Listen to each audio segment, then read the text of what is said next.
I don't like Pink Floyd. I love this song. Never did.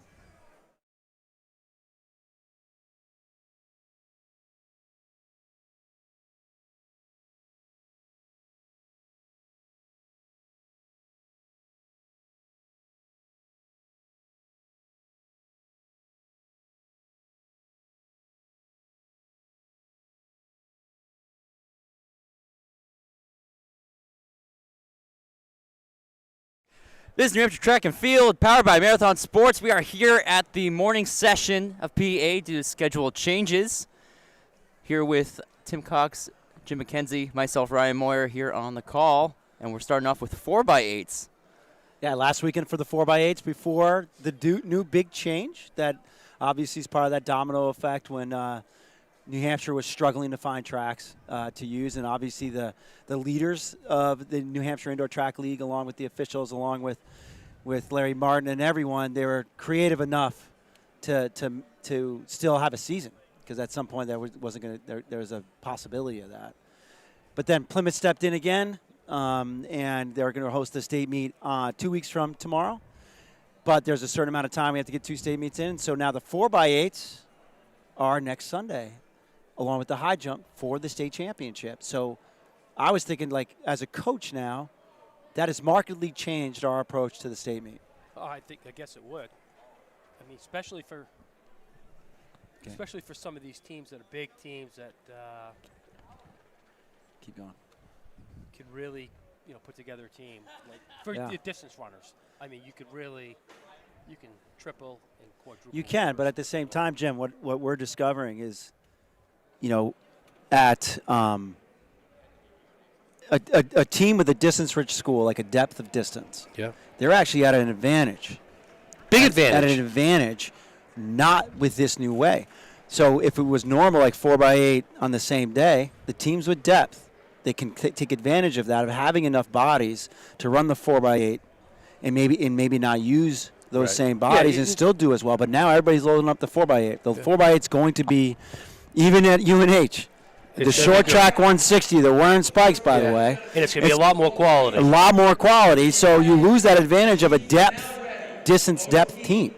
And how many people are we going to get on that? We're going to get all 12 of them in a. No, from what I'm understanding, and maybe I'll get clarification for our next broadcast, my understanding is going to be 4 teams at a time. So that makes today a little bit important, because it's only a 4-lane track. Yeah. Four teams at a time. I'm not sure if they're still doing that. It'd be better if 6 and 6, though, I think. Right, but you think about that, and we do have the time to do 3 heats of 4. But that's when you think about it as a coach. Right. You want to be in that top heat. Yeah. So, for example, Co Brown today, the boys, they have the second best time at 8:52. However, the 4x8s are happening today. Yeah. So what if they got knocked down at 5th or 6th? So we have to run a pretty decent 4x8 today to make sure we're in the fast heat. So that's why it's like a domino effect. It is a different event now. Yeah. But hey, the same plaques are up for grabs, so you got to make adjustments. You can only max out 4 events. Correct. Still can only max out 4 events. Okay. Absolutely. Yep. Regardless of it being 2 different weeks. Right. Still 4 events. Okay. Right. So I mean, like, if you harken back to, like, if you have a distance stud, okay, yeah. let's take Aiden Cox from a few years ago, where he did the 4x8. Yeah. Then he did the 3K and the 1500. If we had Aiden Cox again, he'd definitely be on that 4x8 with our 18 4x8 to make sure we won the week before. Right.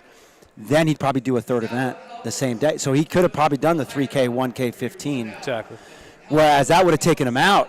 I mean, we did take him out of that. We didn't need him to win that year to do 4, and he would have been willing, but you have, because always those distance studs are willing to do whatever it takes, I think. So it's just, but you still, it is a little bit of a disadvantage, I think, for those distance depth teams. So if you don't have the same depth and you really want to go all in on a 4x8 title, and you still have that sort of distance stud that has an opportunity to possibly win one individual event, you could put them in the 4x8 with no issues. Yeah, nothing. Yeah. So that 4x8, all that said, 4x8 next weekend's going to be hot. People get to UNH. We'll be live streaming it, but still get to UNH and watch it live, because that place is small and it can get super, super loud. And I think the energy there is going to be like no other event that we've had so far in the last few years. At least since the last time we had the state meet there, which actually, what year did that happen, Jim? Do you remember? Oh, my God. Pop quiz for you. That's a good one.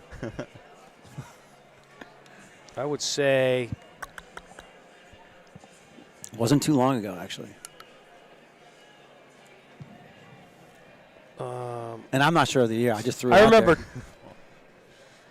There was a postponement one year. I remember Truax beating. It was after that. It was after that, huh? Yeah, because there was a postponement one year because of snow. Mm. And then we had to scramble and go to UNH. I Hey, certainly wouldn't. throw that out to the chat. Let's see if anybody can figure that out. What year was it? Was the indoor track state championships for New Hampshire most recently held at UNH? And as we get the call for the girls 4x8. 2007, maybe? After that. It was after that, huh? Yeah, I'm pretty sure. Pretty sure. So this girls 4x8, after all that's being said, we have two teams. We have two teams. Yep. Milford and Merrimack Valley. Merrimack Valley right now is sitting as 13th. So they need to. They need to have a good one, They yeah. need to have a good one. Because top 12 still. So that's another advantage. Like, think about all the good stuff that's happening and I see Riley Coates on there. She's going to run pretty fast, lead off leg. But if you think about all the good things that have happened, that's for Milford. They expanded it from 9 to 12.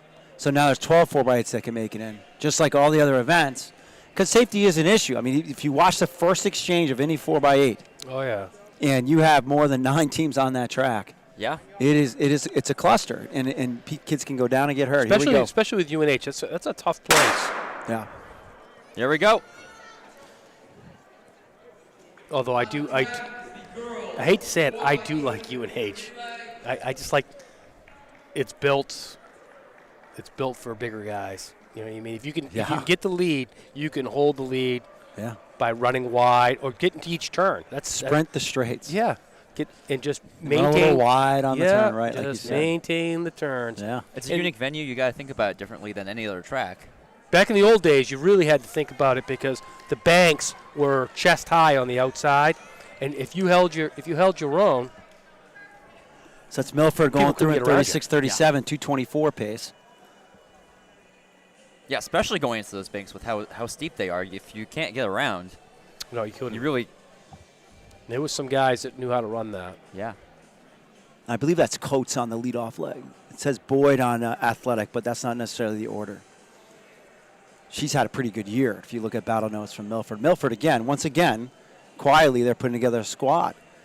Grant Skarupin, we're going to see him later this meet. He had a good one the other day. He's got a great range, too. Oh, West almost ran into the leadoff leg. All right, so here we go. Maybe this is Boyd. I actually recently found out. I think it's pronounced Scorpion. I think that you Scorpion? Scorpion. Great. I It's think good to you know. don't pronounce the U. I guess. Can we just call him Scorpion? Just I call thought it about that that too. I think We could just add a few extra that's a vowels real- instead of negating. Rachel them. Sixon is the leadoff leg. They had her down for anchor leg, but she's the leadoff leg. That's who it is. Thank you, Riley DeGrange. Is it DeGrange or DeGrange? DeGrange? DeGrange? Okay, good. No R. No R. I'm from New York. There's never an R. Well, I had a guy that I did some commentating with him, and he loved to throw that S into Bishop Hendricken. He's from Connecticut. Going through it 2 minutes right now for 600. That's Sixon, and she's been having a phenomenal year too. So, like I said, they put together a pretty good squad over in Milford. Yeah, on The both coaches sides. know what they're doing, Yeah. and they just quietly do it, and all of a sudden they're potent. And it's I guess it's not a secret anymore in D2 because it doesn't matter. And they got hit with some moving away, you know. Korthal's family moved away, and Logan Korthal is supposed to be the senior, stud of the division, and they moved to Wisconsin. What was that all about? Just that change of jobs Change or a of jobs, transfer of yeah. some sort, and that I like that happens. kid too, boy. He's a great kid. Man, he was tough. Tough as nails. All right, second leg. 240. 240, nice little split. I think that's Boyd on the second leg. And then we'll see where Merrimack Valley comes through. And we'll also keep our eye on battle notes and where that ranks them. Going to have to rely on Ryan and Jimmy for that. And Merrimack Valley goes through just under 3 minutes. So they're on sub 12 pace. That might not get the job done, but I would think they're going to continue to get Well, faster. it's not going to. If they're sitting at 11:40 right now, they need to get significantly faster. Let's see if I can And get who that up. knows? Who knows where that's going to come from? That's Ava coming through. And she ran right through in 42nd. They're well coached. They run even splits, smart racers. That's just things that I've noticed this season. So like you hear us mention battle notes if you're tuning in for the first time. Battle notes are the representation of the actual entries to the divisional meets. With Milford and Merrimack Valley going right now, we're focused on Division 2.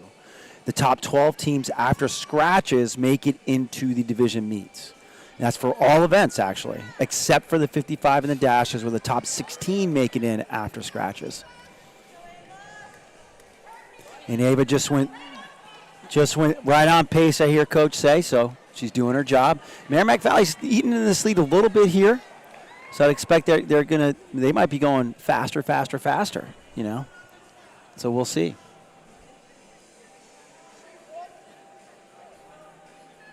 I feel like that's one of the intriguing parts of 4x8. You just never know what order any team's really going to go. They can go slow to fast, slow. They can throw their fastest right in the middle. Yeah. Usually depends. We used to like, not that we're doing this now because we haven't really established our 4x8 yet, but when we had a really good 4x8s, we really like to have our stud on second leg and our stud on anchor leg. Lead-off leg, you never know what's going to happen. It's usually usually get banged around a little bit, and Ava comes through still with the lead. It's still about the same lead of about 50 meters, 40 meters or so. So Merrimack Valley's keeping it nice and consistent. So basically the way this is going to set up, Merrimack Valley's sitting as 13th, Milford's sitting as 12th. So no matter what, the way it looks is Milford's going to beat Merrimack Valley. So Merrimack Valley has to jump up past Pelham, which is at 11:30. Okay. To get in there. And keep in mind, Pelham's racing later today. Yeah. And, you know, there's going to be a lot of teams. Like, for example, we haven't had at Co-Brown, we haven't had a really good shot at running a really 18 4x8 just for different variables. And today we are. We're running one of our better 4x8s for both the girls and the guys, so we're hoping to improve our time by a ton. And I only say that because there's obviously other teams that are in that same situation. And honestly, too, like, you know, 4x8 at UNH is very difficult. You know, it's not very fast. Like, you learn how to race really well at UNH. Yeah. I will say that to my dying day.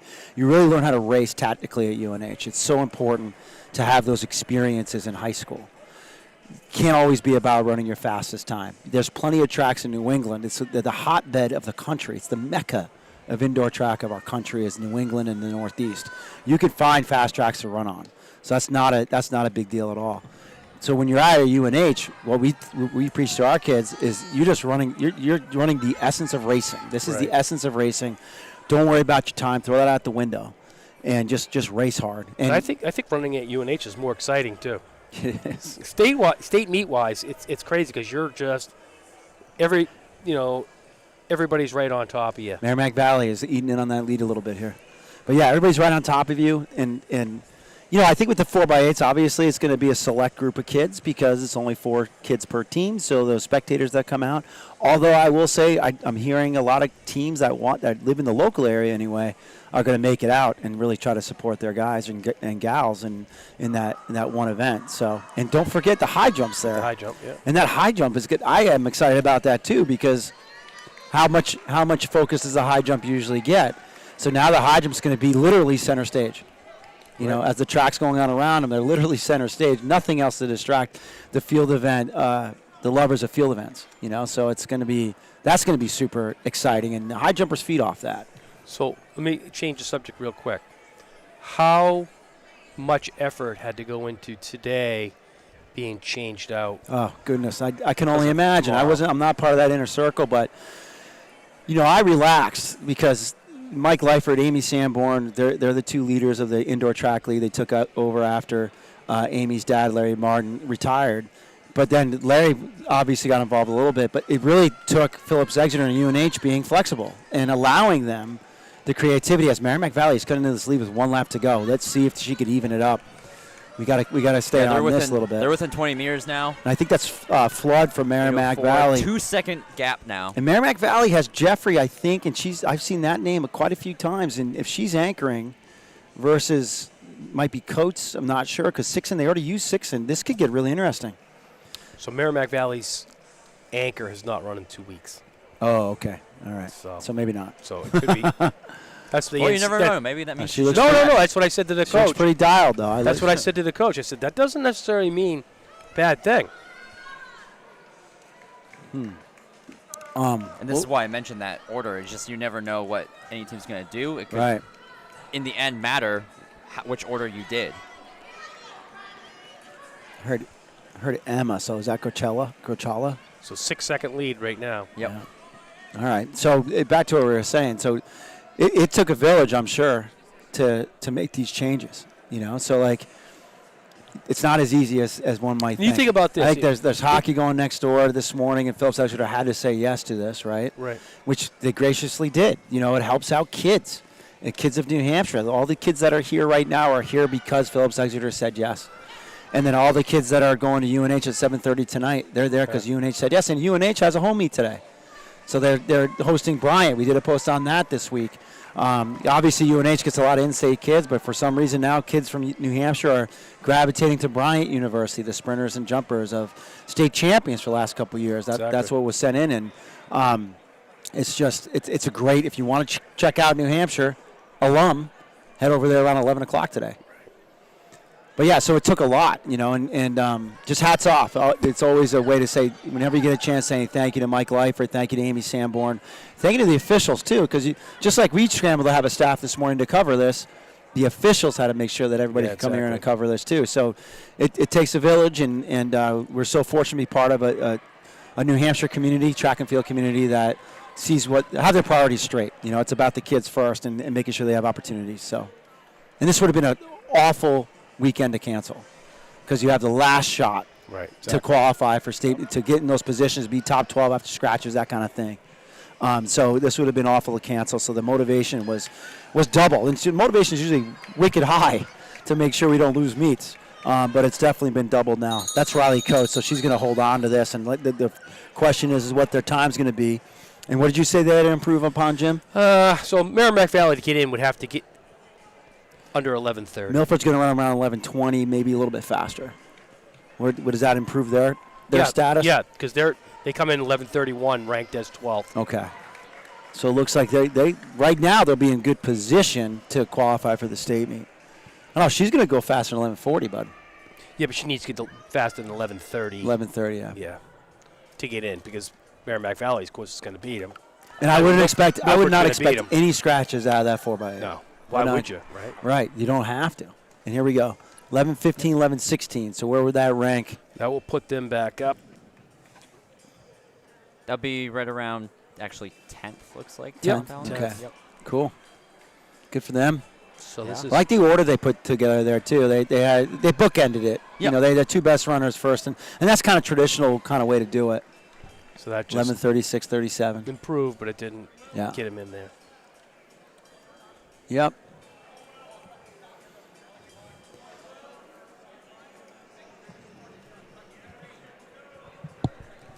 All right, we got a little bit heavier of a field in the boys. We got 5 teams.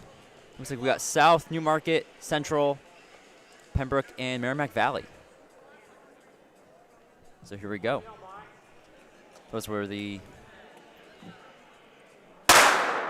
5 teams there as we're already underway.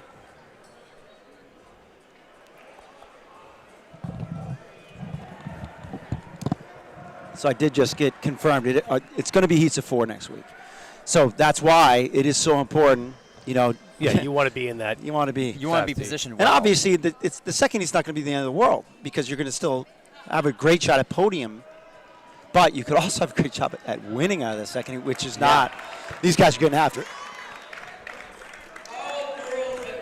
Yep, those top 4 already spread. We got a little. I like this because this is what I like about the indoor track league. So right now, you like- Newmarket is sitting in that 5th position in Division 2. And what about Kingswood? Kingswood's quietly put together a squad, guys. Have you noticed that too this season? Kingswood has a squad of middle distance and distance. Well, middle distance studs and a distance stud, and they're putting together a squad. Yeah, Where's South? That's Pembroke Academy. I'm sorry. Yeah. That's Pembroke Academy. Pembroke Academy is sitting in. No, they're not ranked. Oh, yeah, they are. 13th, so they need to get a 9:48. They're leading off with one of their best runners too. Kingswood is sitting at 7th, but of course they're not in this heat. But Merrimack Valley is sitting at 14th.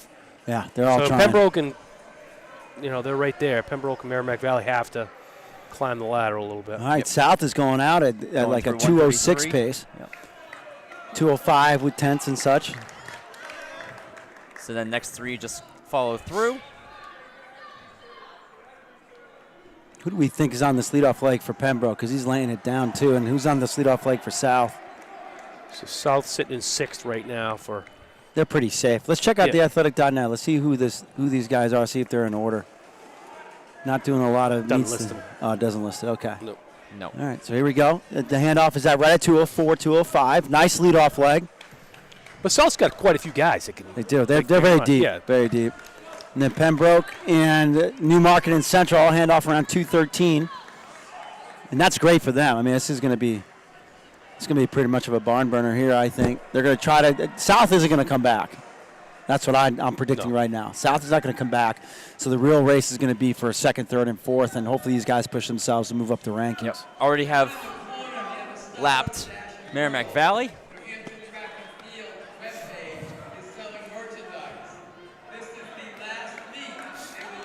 Yeah, this pack of 3 is still Yep, they're right on each other. They're sizing each other up the second leg.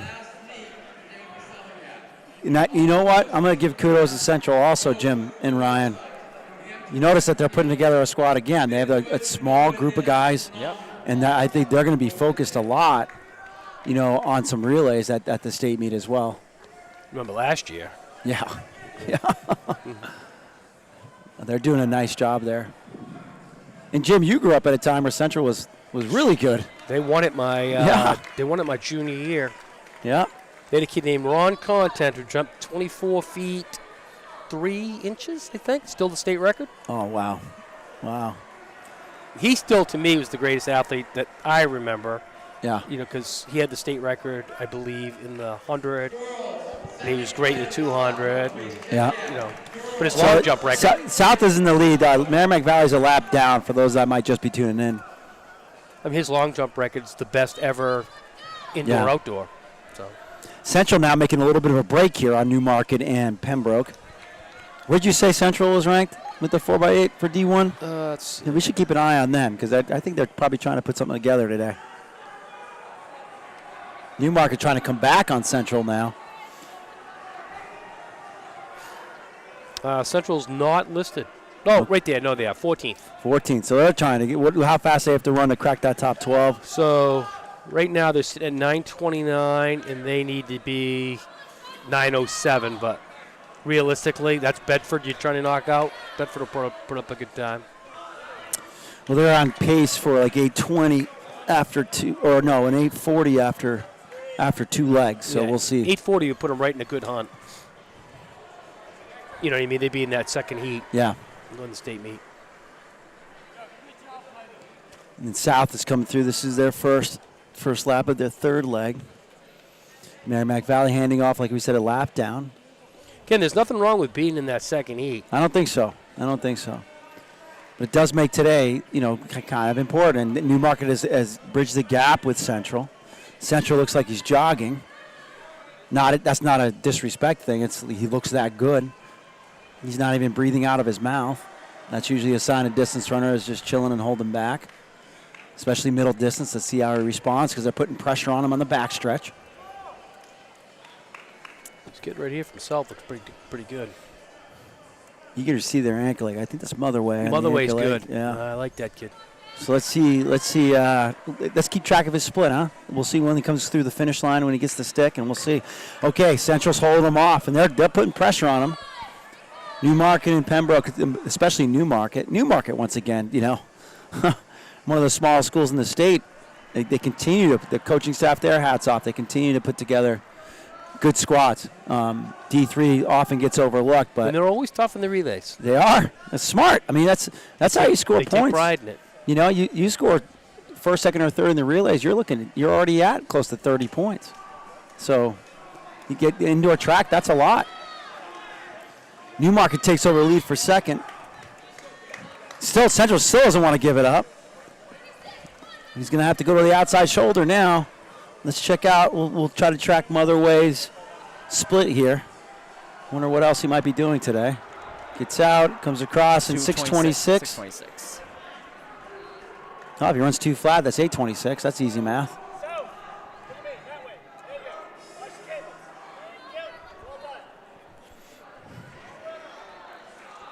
Should also mention that we've got live results going on for the long jump right now. So if you want to take a look at those, if you want to see some coverage there, head on over to live.sstresults.com. Special thanks over to Chris Benson here with us today from Speed Sport Timing. What was Central at? Were they over 9 minutes? Because they'd have to have their anchor leg run a 2:03 to break 9 minutes. So this might not be their A team then. Take it. All right, Pembroke takes over the lead for second, and then let's watch the D2 rankings now. You got Pembroke and Newmarket. You would think these are the two best times, but you know what? Central's looking good. They're eating into that lead right away. Motherway coming through. He was through in 626 and just came through in 63. So he's running 204 pace. 206-ish. Let's see if he drops the hammer. I mean, he might have more to do today. Yeah. Where were they sitting at? South? I keep asking. You're on a different division every time I ask you, right? South is sitting at sixth place. What was their best time? 8:42. Now they're going to improve upon that easily today. Yeah. They need to get down to 8:28. This is it. Yeah. There we go. All right. Right around 8:02. 8:28. He's going to have to run a 26 last 200. It ain't happening. But I do echo Motherway's come on beautifully. I mean, he is tough. He's tough as nails. It's going to move him up into fifth. Okay. He's tough as nails. He never gives anything away. Never gives anything away. Races hard every time. Yeah, he's actually coming up on the back of. He's looking to lap the field. He's just going to come up short. Yep. Yeah. So Right 8:32, 206 leg.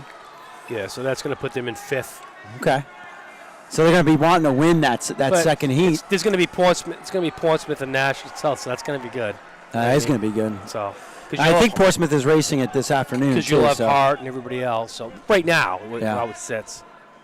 Like you say, none of this. Portsmouth's pretty young now too, though. I will say that. We'll look for Portsmouth the next couple of years. They got some good experience coming up from Junior Olympics. Merrimack Valley still in the lap. Pembroke Academy finishes in 9:03, 9:04, along with Newmarket. Where does that put those guys? So Pembroke 9:03 would put them up into fifth. What is that up from? From 13th. They got the job done. Yep. It looks like they're going to be and safe. what was the other one? Newmarket. Right with them. 9:05, 9:06, 9:04. 9:04. They would be fifth now. They would move down to sixth. Yeah. So official time: South 8:32.60. Pembroke 9:03.81. Newmarket 9:04.59. Central 9:16.58. As Merrimack Valley comes through the line to finish up here right around 9:36. And that will get them in the dance right now. That would put them in 11th. 11th. Okay. 9:36.22. Well, they did their jobs. Now. All those teams did their jobs essentially. So, and now we got the hurdles, and once again, it's pretty nice being here. I mean, so thankful for everybody to make this work and make this happen. Can you imagine trying to do what they did to get it moving here? This is a thing that you can say positively about the internet. Yeah. A lot of emails go out. If you had to do that by phone, Awful. that would have been tough. That would have been really hard. Especially for the schools that are going to go tonight at 7:30. Yes. To try to figure this all out. Yes. I mean, it's like a hockey game now, 7:30. Yeah. So technology. Yeah, technology, yeah. We always help, there's always pros and cons. Yeah. There's definitely a pro there. Yeah. All right, first heat of our girls hurdle trial. We got 3 heats in total. We got Brown of Pembroke, Castor of Keene, Baumgart of Oyster River, Rogers of Oyster River, and Tapley of Sauhegan. All right. 3 heats. We'll wait to see if we can get a bubble time at all, but top 8 will advance by time. So regardless of if you win your heat, gotta make sure you get a time in. Oyster River girls, well represented in this first heat. They're definitely the favorites to win another indoor state title as a team. You think they graduated, obviously, Cook and Kavanaugh, but they got another Cook and Kavanaugh, and then they have a stable of distance runners that, for indoor track, very advantageous. And then you have Baumgart, got another Cardi, little sister, and they have a squad, and they're well coached. They've got it lined right up. They got it lined right up. So building, I think it's safe to call them a dynasty right now. obviously. Oh, yeah, I'd say so. Yeah, so Especially with what they've the built. Oyster River since the last Bobcat couple of years. dynasty, which we've all become friends as coaches now, but it still burns you being from Co Brown, the rival, right? So, but I'm proud of our squad. Our squad is coming around beautifully, but right now Oyster River will be the favorites for D2 next week, starting next week.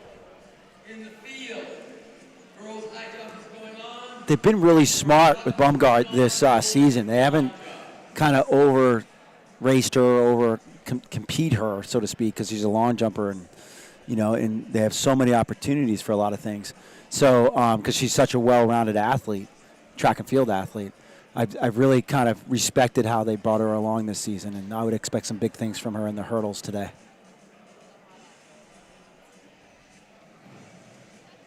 I don't anticipate a lot of changes in those top 16 or the top hurdlers or dashes today. There's been plenty of opportunity for that. You'll see some changes with the 4x8s, mostly because not a lot of teams have had a great amount of time. Although I will also take my hat off to the leadership of the Indoor Track League, because when they saw how important the 4x8 is going to be, they added 4x8s to the league schedule. Now, that was a little bit at the detriment of 3Ks, but honestly, at the end of the season, not a lot of kids run 3Ks because they're too close to the state meet. So they added a couple 4x8 opportunities there, too, to make sure everybody had a fair amount of chances to run a 4x8 as they get settled into their blocks. Yep, starting commands for this first heat. We'll see how good Davio is on the camera. Couldn't get him a headset, Ryan? No, we only got... How's he going to do his reel today? How's that going to happen? I don't know. You tell me. I mean, give him a second camera. He can probably do it. He could, probably right from there. Davio's word. Here we go. Yeah. Fair start. Baumgart, first of the first hole. These are trials. Look for it just to be smooth and get through. Yeah, she looks good. 9:23. 23. That's a pretty good time for a trial. Yeah, see. As you hear Ricciardi, Coach Ricciardi, that's good. Yeah, official He's time pretty happy there with for that. Baumgart, 8.74. 8.74. That's better than what was on there. 9.84. Rogers, 9.89. Brown, 10.03. Tapley, 10.52. So again, Spikes over hurdles. So we will get bubble times each heat. So right now, 10.52. So that 8.74 puts it right at the top. Yep. It's number one. Tied Actually, those five are Grace Dow. automatically in regardless right now. So the next 3 times go in, and then after that, we'll see how it shakes out in Guys, this next heat. How nice is it here? We have a scoreboard right behind us for the spectators to see the real speed sport timing locked right in. Who we got in this next heat? We got DeMambro of Sauhegan, Heinrichsen of Kearsarge, Carty of Oyster River, Aguiar of Guilford, McLeod of Oyster River, and Bolden of Newmarket. I got to tell you, the eye test, when it came up, the time, I knew it was wrong. Yeah. I said, there's no way it wasn't that that's slow. a 9.23. Yeah. We go. Good fair start. Another, wow. Carty. Well in the lead. This is expected. Hopping on over. We'll wait for the time on the scoreboard, right, Jim? Yeah. Stable of hurdlers. It's kind of how they do it. 8.96 for Carty. So that's going to they're going to have 2 in the top 3 or 4 of Division 2, is that right? If I recollect? Yeah. Aguiar 9.90, Heinrichsen 10.20, McLeod 10.39, and Bolden 11.70. That's pretty good. That'll do it for heat number 2. Bubble time now set at 10:39. McLeod having that time. So it's going to come down to this final heat with Frecker of Plymouth, Kearney of Oyster River, Labatt of Keene, Waters of Epping, Southworth of Guilford, and Jorgensen of Oyster River. A lot of Oyster River. They put up a heck of a squad in the hurdles. They do. They do. It helps when your coach was a hurdler. And hats off to that staff. They got the energy. They got the focus. They get into the big meets. And this is Epping in the lead. Pretty Keene. close. Keene looks I like think Labatt. Labatt. Yeah. Oh, no. No, Epping. She It's definitely going to be the beat. lean. She had the shortest ride here out of all those teams. So we'll see official times here. Again, bubble time 10:39. Yeah, it's going to be that lean that's going to get Waters over the line in 9.89. Labatt 9.92. Southworth 9.96. Kearney 10.11. Frecker 10.55. And Jorgensen 11.01. Last time to make it in was Southworth with 9.96. So that'll do it for the girls' trials. I think we're going to. They're going to run the finals. They're going to run right? the finals Yep. right away. So with that, we're going to take a quick moment, and we're going to thank our partner in lever movement. Yeah. Ran on the lever this morning. I actually put that on Strava. Lever keeps old dudes like Jimmy and I running. Yeah. Yeah, so NHXC. I'm still trying to talk Jimmy into getting one. I hate that treadmill. You might have to get a hoist. Yeah, so NHXC, TF, and Lever Movement have partnered up.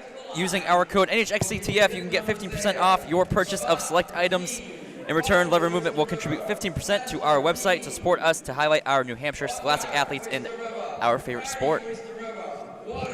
So it looks like we've got our finals heat. Again, head on over to lever.com using code NHXCTF for 15% off your order. Finals coming up. We've got Labatt of Keene, Rogers of Oyster River, Castor of Keene, Baumgart of Oyster River, Carty of Oyster River, Waters of Epping, Aguilar of Guilford, and Southworth of Guilford. Yeah, Chris Benson heckling me because he's trying to tell me I can't read lips and I can't hear. So how am I supposed to? You're married, right? I always hear my beautiful wife. All the time. And I do exactly what she tells me to do around the house. They are going to give them a little bit more rest here. Yep. And that's okay. I mean, we're doing great on time. It's already It's only 9:30. Yeah, you want to talk a little bit more about lever for us? Yeah, I mean, it's what's great about the lever is it's like you got bungees and you got a frame. You can attach it to any treadmill. Special shorts with pulleys, and it takes a little bit of weight off. So if you're trying to come back off of injury, or if you're trying to put those extra miles in, you can do it safely. For old guys like Jimmy and I, their joints are starting to ache a little bit. Taking that few extra pounds off helps a ton, and I can't say anything more about it. It's just an awesome invention for people that don't want to spend an arm and a leg for an anti-gravity machine. Or Boost is another one that has a metal frame around, but it's twice the price. And but we have two Echo Brown too, so it's helping out a lot with especially youngins when they're very motivated and try to run more. But let's check out this final. Looks like they're about to get into their blocks. You do get 15% off with the code NHXCTF for lever.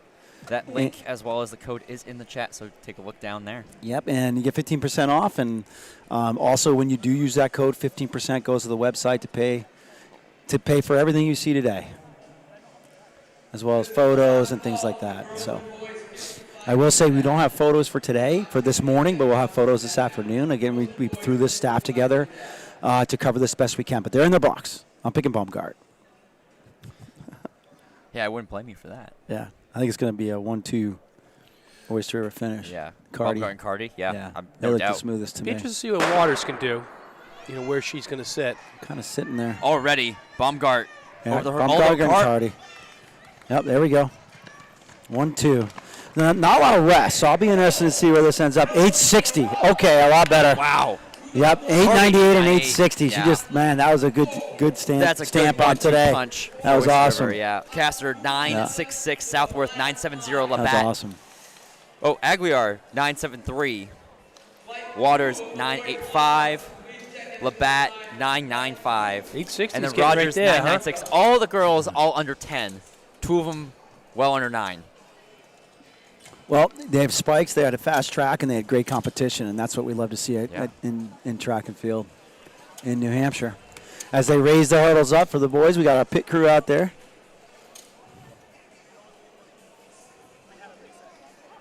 So it looks like we're going to head on over to our boys' hurdles. First heat, we're going to have Morency of Manchester West, Meal of Oyster River, Hawkins of Pembroke, Jameson of Winnicott, Sakib of Salem, Whitman of Veronic Valley, and Langer of South. How many heats we looking at with this one? We are looking at, I believe it's just 2 heats. Okay. 860 across the board. Yep. It's the best in the state. Yeah. 880 was. Well, I'm telling you, man. 880 is the best in Division One. They've measured this up. They've measured this up beautifully. She's competing at her peak right now, at the right time of the season for state meet. I would expect her to continue her season after the state meet because, New Hampshire has an early state meet relative to other states in the United States, and nationals aren't until mid-March. So I find that kind of a fun time too to coach because there's so many different events that kids can jump in after the state meet as we get set up for heat number 1. Yep, starting commands for first heat. Ryan Jamieson is, I would say, is the favorite here. No doubt. Winnicott. No doubt. 7:76 seat time.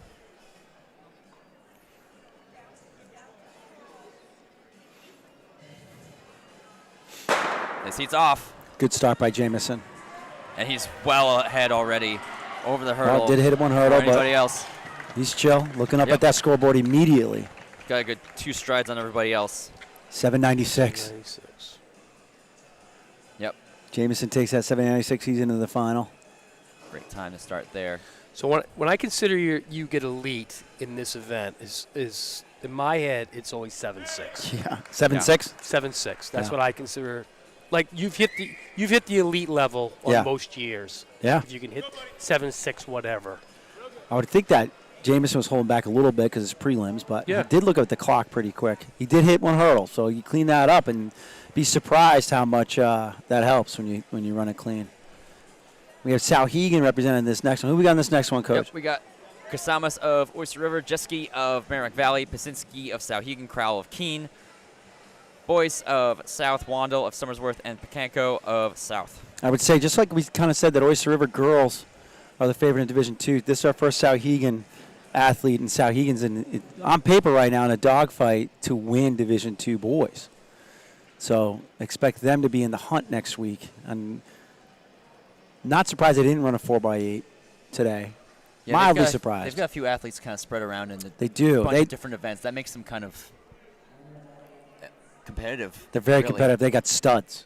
And it's how much can they put those studs together to what's the maximum amount of points they can score. Kind of like reminiscent a little bit of John Stark a couple of years ago, where they had 2 or 3 guys. They were in field events. Scared the hell out of you. Yeah, I'll tell you and that. they were able to put everything together on that day. In the blocks. Crowell comes in with a 7.90. Yeah, he's gonna be definitely one to look at. John Keene. Stark team was tough. They They almost are got you. well coached too. Yeah. Hey, points count just as much in field events as in. Well, we got South on the South. right. He's Look at actually that, gonna huh? come through. That's Boyce. Preston. 8 flat. See, It was a wake-up a call little for bit you of there. upset there. That's Well, I mean, it's prelims, so yeah. Still, time to wake up, get out Yeah. of bed. So Boyce 8 flat, Crowell 829, they had a long drive from Keene. Kaczynski 901, Wandel 903, Jeski 992, Kasamas 1010. And that's it. They're gonna have a quick turnaround because they're not taking the hurdles off the track. So they're gonna Yep. they're gonna give them a little bit of time. You know what? Maybe he played it just right, Jim. Boy just came out of there. Maybe he man. played it just right Yeah. because he knew he had to turn it around quicker than the first heat. Yep. And he's got to get in the blocks Just has again. to get in. Yeah. And with a quick 5 minutes here, we'll also thank our main sponsor, Marathon Sports, retailer of everything running, walking, and fitness. They are a huge contributor and supporter of Scholastic Running. Continue to do so by supporting us. So head on over to Marathon Sports or visit one of 28 locations in New England, 3 of them in New Hampshire, Concord, Manchester, and Portsmouth. And you can get what you need for this running season and beyond. All right, finals for the boys. So here we go. We got Good luck. Jameson of Winnicott, Boyce of South, Crowell of Keene, Sakib of Salem, Hawkins of Pembroke, Pasinski of Sauhegan, Wandle of Somersworth, and Meal of Oyster River. I'm picking Nice. Jamison. I'll pick Jamison. Yeah, nice mix of Who you picking, Jimmy? Crowell. teams. Crowell? Okay. Let's see. Shout out to New Hampshire Stitchers also. All the merchandise that we sold this year, including some they sponsor us with some free merchandise as well as what we pay them for too. And it's just they've been great with helping us with our needs for the past several years. So New Hampshire Stitchers, check them out. No, I think Crowell's playing it smart. I think he had to on that. I agree. I mean, right now I'm watching him Jameson's behind the tough. blocks, and Jameson's tough, though. he's just trying to take his time, and But I do think Crowell's playing it cool there. he's Just trying the way to he stay loose. pitter-patted through there, Yep. I think maybe that's what he was doing. Yep. Well, I do think Jamison was really trying to run pretty fast, but he was clean. He hit one hurdle. Let's see if he cleans it up. That's what I kind of like about hurdles. You never know what's going to happen. No. You can't So just be really, unpredictable. it's very unpredictable.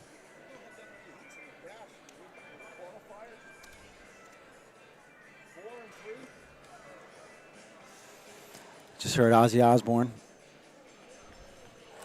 4 heats of the 55 dash coming up, as well as 3. So, again, qualifier heats. There's not as many heats. Qualifier meets. There's not as many heats. But we got quality over quantity. Although I like the quantity too. Shot put going on, high jump going on. Still the same kind of deal, or long jump going on in the backstretch. Beautiful day outside. I think we should all spend more time outside. Why is this not an outdoor track meet? That's what I want to know. Today's a day. Strip down, spray the kids down with a hose, send them back outside. That's my father used to say to us. That's a great line. It's like, That's a great line. Yeah. I think I drove in and it was a 2 degrees I had on my minus, dash. I had minus 8.4 this morning at my house. Wow. That's cold. It But is we're cold. always cold at my house. I don't know why it's so cold. But You're kind of tucked in there, though. You don't Yeah. get a lot of sun there. no, it never really does warm All right, up here we there. go. They're getting called to the blocks. And it's going to heat up in here with this one. Yes. Good job, Brian. I got you guys. Cool. Lots going to come down to this start, too. As this is going to be whoever can get to this first hurdle. Keen's on that lane 2. Yep. So Jameson and Crowell right next to each other. Here we go. I was wrong, lane 3. Jameson gets the Jameson hurdle has the first. lead. Watch out, South Boyd. He's trying to wreck it. Oh, It's going to be Jameson. Wow. Crowell end up in third. third. He was doing the old wood chopper special. 783 Yep. by Jameson. He gets it. Boy, 794. That's a good jump for him. He was the Crowell. one playing possum in the prelims. Yeah. Yes, he was. Crowell 831. Crowell, yep. Crowell Hawkins, hit 881. the first hurdle and got worse. Yep. It's tough. As It's soon a as tough he way hit to it, start. just That's derailed. what's so like unpredictable. Yeah. You know, you hit one hurdle, clip one hurdle, your rhythm's off. Mad respect to hurdlers, man. I mean, they have to adjust for a lot of things. Yeah, a lot of technique, a lot of Yeah. just different A lot of ways. time Sure, goes yeah. into that. It's better to happen today than True. 2 weeks from now. True. Yep. Yeah, I'm looking forward to going back to Plymouth. I love that facility also. No, it's nice. I'm thankful for all the facilities. They all have a different feel. All have different kinds of competitions that work the best there. It's just going to be insane. But you're right. New England has by far the best concentrated places to run. Right. You know, Right. For sure. and a lot of athletes. It's the best thing about having, 6 states so close, and then New York's right there. Yes. New York, New Jersey. So it's a metropolitan. I mean, if you're willing to, if there's nothing in Boston, because if you're there's a willing to few go. weeks where Boston's kind of tough for high schoolers, and that's coming up in the next few weeks. You can go to New York, if you're willing to drive the 4.5, 5 hours. If you're going to Staten Island, Yeah. if you're willing to deal with that traffic, the tracks down there are amazing as well. But we are so fortunate to have the tracks in New Hampshire we have, and then they're in the box. Here we go. exactly. Yep. First heat, we got Neal of Oyster River, Adieg of Oyster River, Johnson of Timberlane, Ortiz Blanco of Salem, IE of South, Elisech of Kearsarge, Blanco. Blanco. And- Blanco's having a great. Beamer of Sauhegan. Ortiz Blanco's having a great season, by the way. And you can see why. That was not Yeah. all out. Definitely not. 738. She was definitely one of the favorites last year and definitely again this year. Yeah. It's a good Yep. time right there. Yep, 738, IE 764, Johnson. Prelims do count for battle notes, by the way. So if she runs, 773. if they run a faster time, if their PR is in the prelims, they could use that. Coaches can use that as entry into the state meet. I'm really happy they are allowing the 4x to use spikes at UNH, because the one thing that's a challenge is you take the top 6 times out of the finisher, top 6 finishers, and those get entered with their times into New England's, and that's a bit of a disadvantage. Right. But it is what it is. I mean, you run fast in New England. Every heat in New England is competitive, so it doesn't matter as much as you think, but it still matters, especially if you're trying to. The fast heat does matter if you're trying to podium at New England. So Blanco went down from 742 to what, 730? 736, just in the prelim. 736. Yep, bubble Yeah. time right now, 8:11. This heat, we've got Kelly Pembroke Galvin of Central, Perry of South, Sawyer of Guilford, Burkett of Kearsarge, Fugue of Salem, Jones of Milford, and Kearney of Oyster River. They stood him up. So Saysauce comes in with a We're gonna reset. 733, and She ran a 7:25 last week down at Rhode Island, Okay. and she didn't win. She got beat down there. I believe it. You know, Yeah. it wasn't the normal Rhode Island girls that were Oh. putting it to her. It was Wow. a different girl, and like fast. The person to watch here is Macy Sawyer. She's She's good. one of the best Go for it. all-around sprinters in New Hampshire. She has ranged from the 55 to the 400. Matter of fact, she ran a 600 a couple weeks ago. So Yeah, she's shown off her range in the last couple of weeks. yeah, let's expand that. I misspoke. 55 to 600. Guilford quietly is putting together a pretty decent squad. Look for them in relays next week. Especially 4x4. Their 300 And squad 4x2. looks really good. Sawyer's go, going to pretty take tight. this one. Not an easy take. Nope. Kearsarge, Definitely not the easiest she's had in the 763 past. though. Yep. Perry 774. Actually, that's the same time as I'm looking forward to this. Sawyer and Ortiz Blanco in the Yeah. final. Good. I'm looking that'll be forward a to good one. that. Perry 774, Burkett 775, Galvin 789. Wait, this is going to be a great Fugue, final because 799. look who's in the next heat. Kelly 802. Jones 851. This is going to get Tim, nasty. are you looking ahead on us? I'm sorry. I just saw it coming out of blocks. I'm like, Getting ooh, excited. this is going to be pretty good. Yep. So out in lane 4 is who we're looking at. McNicholas of Oyster River, Kirsten of Keene, Huddy of Goffstown, Seneska of Central, That's Cardi, the one, yeah. Oyster River, Baumgart, Oyster River, Rains of Kearsarge, and Mercier of Oyster River. And then we got Cardi of workout Baumgart today. coming back. Little doubling workout back from the today. hurdle. Yeah. So watch it. You want to watch the center of your screen, lane 4. Green jersey from Central. She'll have some company on her right with I think this Baumgart is and one Cardi. more heat after this. Yep, one more heat. Bubble time 799. That's the time to Cardi. beat. No, she's going to get through. And she looked like she. Yeah. Hey guys. Like I she said, did she's not got run hard. company on the right She side. did not run hard. No, she looked like she was Smart. jogging that last 775 for couple Seneska. meters. Yep.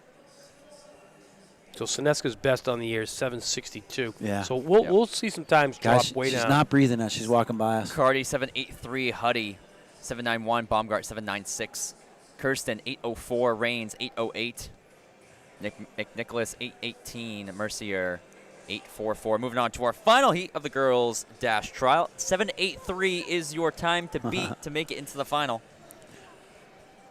This final's going to be pretty good.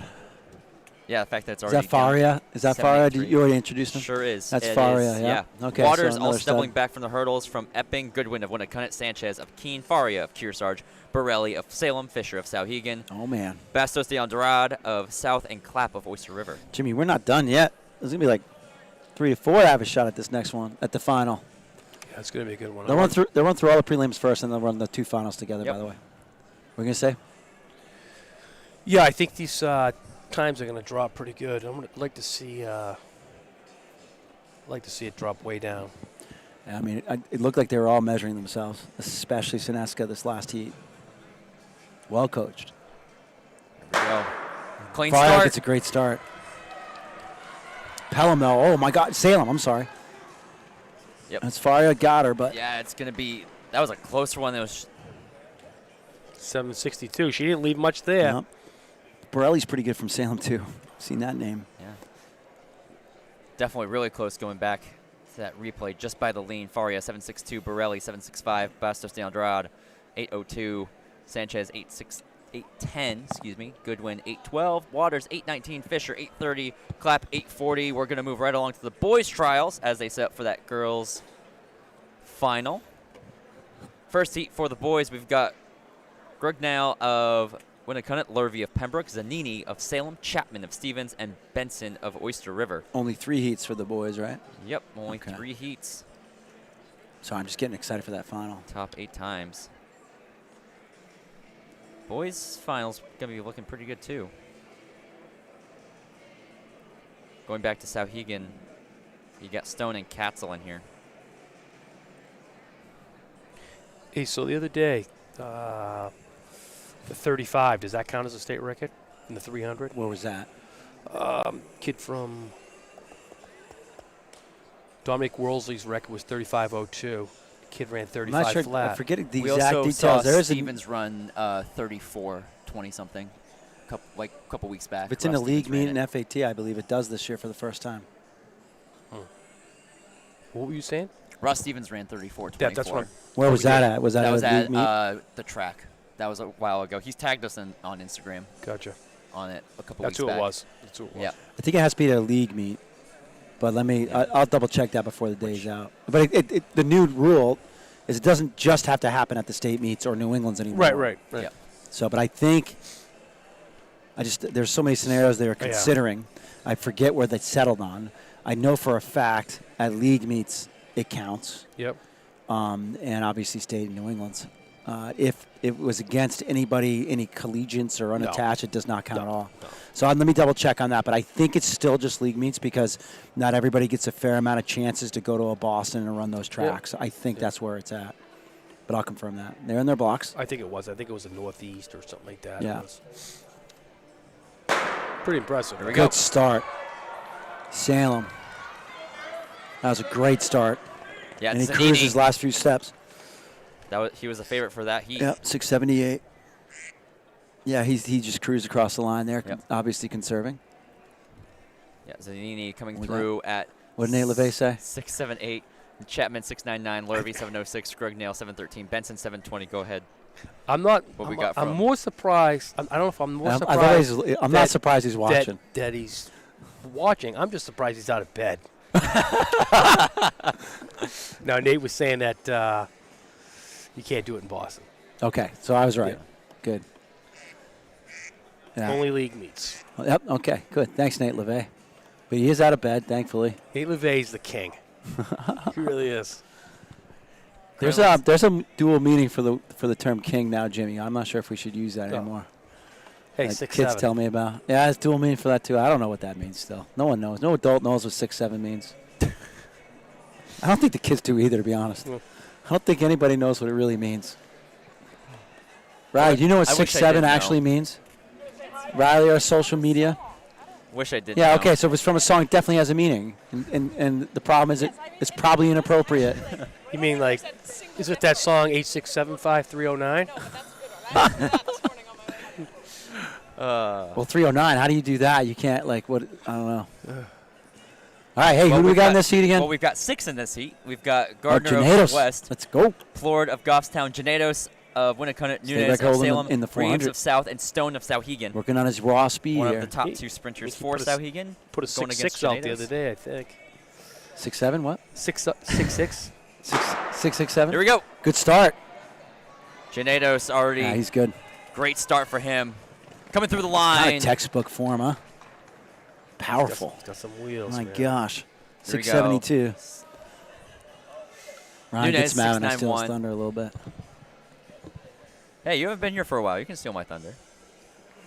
Too busy selling 705 selling for Flord, shirts. Stone 708, Gardner 710, and Reeves 715. Mentioned not too long ago over on our Instagram. You can check that right now. We've got coverage on that over on our stories. We also got our Facebook going as well. So check on us on Instagram and Facebook. NHXCTF. Can't miss that our coverage there. Riley doing a great job covering us. We don't need to talk about On that socials. visualization. Interviews on Instagram and Facebook as Watch well. out for John Katzel. This is one of those studs we were talking about from Sauhegan. Yep. Be fun to keep an eye on that. As one of the assistant coaches at Co-Brown, we're always watching Sauhegan this season. So And he's going to be joined by Heffler of Summersworth, Gedney of Oyster River, Katzel in that third lane, Jansen of South, Bode of Merrimack Valley, and Liam Bruneau of Epping. I would expect Ketzel to get this one here and to set up a pretty good final, too. Yeah. It's a good song, Jimmy.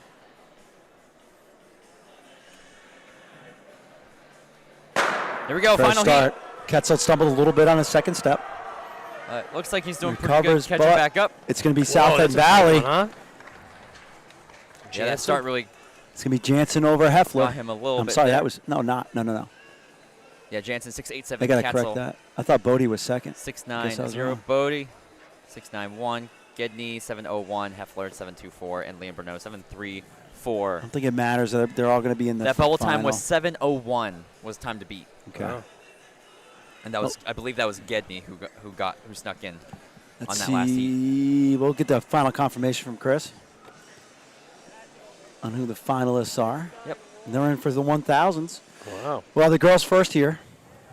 Yep, so official final heat for the girls. Only see 7 listed. Wow. And Seneska might not make it into the final. She is tied to the 1,000th of a second, 7.742, with Burkett of Kearsarge. Were you picking that one up? I don't think that's right. I don't think that's right either. Yeah. But, I mean, that was Seneska's time, was 7.75. Yeah, I don't think that's right. But, Might be. no, that definitely was her time. Yeah. Well, they don't have Q's next to their name, so. No, well, I think it's because they're tied to the 1,000th. Oof. Right All here. right. So that's I think. I'm not sure how that one That's why works. you got to run through the actually. line. Yeah. I guess. Yeah, it's all on time, isn't it? Yep. So yeah, Burkett and Seneska both 7.75, but again, both at 7.742. I've never seen that That's happen. the first time I've seen that one. No. Did he post the final? That's. I Yeah. mean, these are the finals off of the prelims. Yeah. So as of right now, without any edits, it's Blanco as the number 1 seed, Faria of Kearsarge, Sawyer of Guilford, IE of South, Borelli of Salem, Johnson of Timberlane, Perry of South. I've never seen that happen. Yeah, this is the No. first time I've seen it that we may not have an 8th because of a time down to the 1,000th of a second. Wow. And they're tied. That's something else. That's something else. Yeah. That might be why we have a little delay here. Yep. I know they're I think they're trying to decide how they're going to run this. they're actually looking at it right now. Yep. Wow. How do they decide this? I think we're going to get we're going to get confirmation from Ozzy here. I'd run 2 heats. What, split them? Yeah, that's what I would do. But I don't know. All right, just One got to 4, 1 to clarification 5, from Ozzy Osbourne. 4 to 5. They're going to the 10,000th now. They wow. are going to do. Yeah, They are and going to they're go gonna- down to They're that. going to break the tie, and they're going to Okay. go. And I. Yep, yeah. there it is. So 7.737 So Burkett gets it. That's the first time I've ever for seen that. Burkett. Yep. Yep. So that's, I never heard him go to the 10,000th place. Yeah. Yep. And they had to. And then That's kind of cool. wow. That's really cool. Yep, so that moves Burkett up to 7.74 with that evaluation. So now she gets the nod into the final ahead of Seneska. So Seneska doesn't make it. She Let's- pulled up a little too Let's check the much. lane assignments, if we can. Not up yet. Not available yet. But I would imagine Blanco gets the 3rd lane. Yeah, I bet you Sawyer's in the middle there somewhere. It Yep. gets kind of funky, though, right? I mean, Yeah, I think the that's- preferred lane is either 3 or 4. it was probably clear that 4. Seneska was conserving, right? Yep. Okay, here we go. So lane assignments: Perry in 1, Borelli in 2, Sawyer in 3, Blanco in 4, There we go. Faria in 5, IE in 6, Johnson in 7, and Burkett in 8. Pretty watching Sawyer versus Faria. This could be a preview for the D2 showdown in 2 weeks. Hey, the Patriots going to break their own 4 streak at Mile High Stadium in the playoffs. Break the own what? Their own 4. Last 4 If they playoff can, games I don't know, at man. Best chance they Denver. have. That's the best not- chance they have. Telling you, Stidham's not a slouch either. No, he's not. Everybody thinks they're going to Remember win Jeff, easy. you remember Yep. Jeff Hostetler? Oh, yeah. Yeah, don't forget that. Jeff Hostetler took over for Phil Simms. Yep. Brought him all the way through the Super Bowl, won the Super Bowl. Yep. Don't forget Then that. he went to the Raiders. and he had a great didn't do as career well. there. Didn't get all the way to the Super Bowl, though. No, but I love watching him play. He could scramble. He could do a lot of good things. You know, Drake Mays, all he is a mobile Tom Brady. so when I was homesick, I remember Steve LeVay says anything about that. the first football game that I ever watched that made an impression on me. It was 1974. It was the Oakland Raiders against Miami Dolphins. Miami Dolphins was the 2-time champions. Wow. And I went back and I watched it on YouTube. Did you really? Yeah, it's called The Sea of Hands.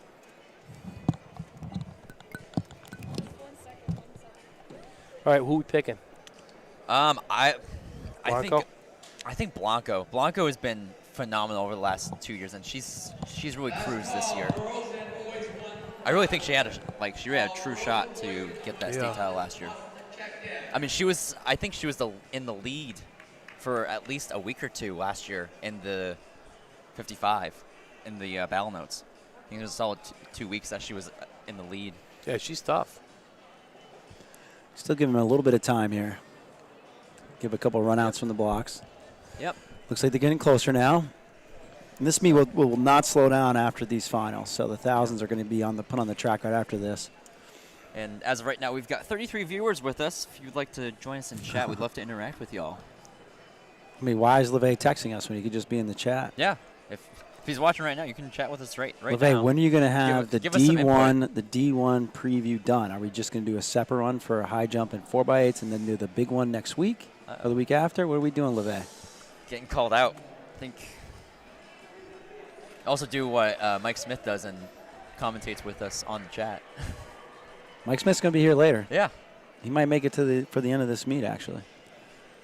Here we go. Looks like we've got girls in the blocks given starting command.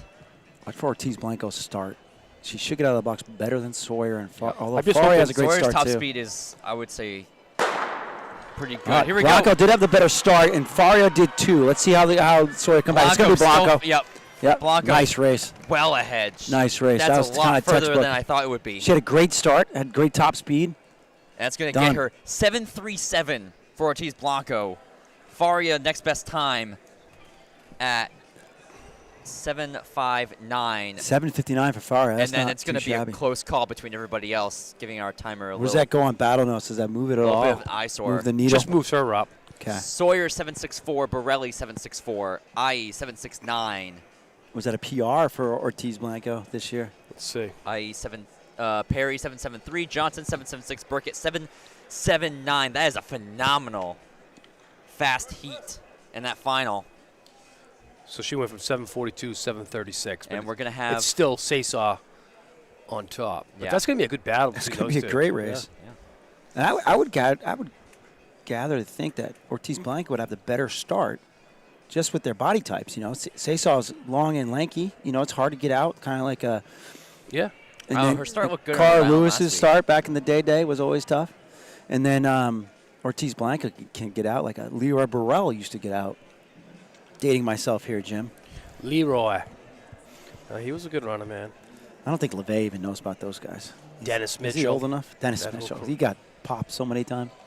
I met And Kelvin yet he's Smith. coaching. Remember Kelvin Smith? Yes, I do. Met him in New York. Yeah. Same night I met Sergei Bubka. What did I say to him? Run now, be free. Soviet Union. Yep. He's All right, from here we go. Actually, Ukraine. Who we got? It was Soviet Oh, Union. We've got Yeah. Chetna of Stevens, Nunez of Salem, Jansen of South, Janetos of Winnicott, Zanini of Janetos Salem, had the fastest time. Katzel of Stowhegan, Bodie of Merrimack Valley, and Gedney of Oyster River. Janetos had the fastest time coming off of prelims. Here we go. He definitely has a strike. Oh, not a great start. Let's see if his top Pretty end speed close. can pull it out. It will. Wow. Great race. That's a good one, Gets man. it. Yeah. Good lean. He has great range. Think about that. I'd love to see him do an 800. He probably wouldn't. Oh, very close. Janetos takes that in 6.62. Zanini 6.70. Katzel 6.82. Jansen 6.85. Nunez 6.87. I hate to say Bodie it. 6.89. Better learn how to run an 800. 6.98. Because when you go to Yeah, college, you got to, yeah. you got to move up. Chapman Has he 7.01. run a 600? Is he on the battle notes for a 600? I don't think I so. wonder. Gedney Because I thought that was finishes 7.08. super smart. Sorry, Ryan. I think that was super smart that when the Guilford coaches had Macy Sawyer run that 6. Not even for like entries, is just for the over/under. You know, going over distance and under distance, and because her best event is, I would argue, is the 400. Okay, I didn't want to be mistaken, but Blanco is the defending D1 champ. Okay, I cool. I thought I remembered that, but I wasn't It sure. I makes didn't sense. want to say it, but Makes sense. yes. So Looks like one heat here of the 1,000. Nate LeVay has joined us in chat. All right, what did he Officially. say? So that brought him up to fourth place right now, 6.62. Looks like one heat of the girls' 1,000. Looks like it. So introducing our first individual distance race of the day. Kavanaugh of Oyster River, Sixton of Milford, Williams of Oyster River, Hoole of Oyster River, Arlington of Winnicott, Bezanson of Oyster River, Faulkner of Salem, Chapard of Oyster River, Baca of Merrimack Valley, and Fay of Guilford. Oh, yeah. Yeah, Janaeus did do a 600, 129. It's a good over-under there. It's a huge wave of white and blue. Sixton is doubling back from the 4x8. Yep. I would expect Kavanaugh and the Oyster River girls to kind of take control and rock and roll here. Yep, looks like that's what she's doing. I love the 1,000. I mean, you can't take your pedal. What am I trying to say? You can't take your foot off the gas. You really can in the 600, but the 1,000 is such an odd distance, Jim. No, it's a good one though. How did you approach the 1,000 when you were a young lad? Just go out, get to the front, go as hard as you can. You got to. You know, I only ran it very rarely, anyways. But I always ran it like an 8. See Kavanaugh looking at the lap split. That's how you got to run it. Yeah, you run it like an 8, and you try to hold on that last 200. Kavanaugh went through in 38 seconds, 76-second pace. But like when we were running at UNH, you had to. The way I would do is try to control from the front. That puts her at 3 flat to 302 pace. Let's see if that holds. Let's see here. She's pretty strong. Yeah, she's already put a gap on. I know her teammate Kenzie Cook ran at 307 earlier this season. I would expect that Kavanaugh's trying to get at least close to that, if not better. And she's going through in 75, 76, right on pace. Man, even Steven. Doing great. You got Sixton, then Bezanson. You got Williams and Hoole. The top 5 there, I believe. So Nate LeVay just said high jump and 4x8 preview will be done this week, then the full preview the following week. So all right, so stay tuned for that over on our website. We'll be posting that once D2 it's available. will be up then. Thanks for setting the stage there. Perfect. And then we got Clint Jocelyn joining us. He said he did. He raced Peyton a few weeks ago in the 600. Oh, cool. Awesome. All right. Kavanaugh watch 154 through the 600. Bezanson is battling with Sixton. 159, 2 flat then for Williams and Hoole.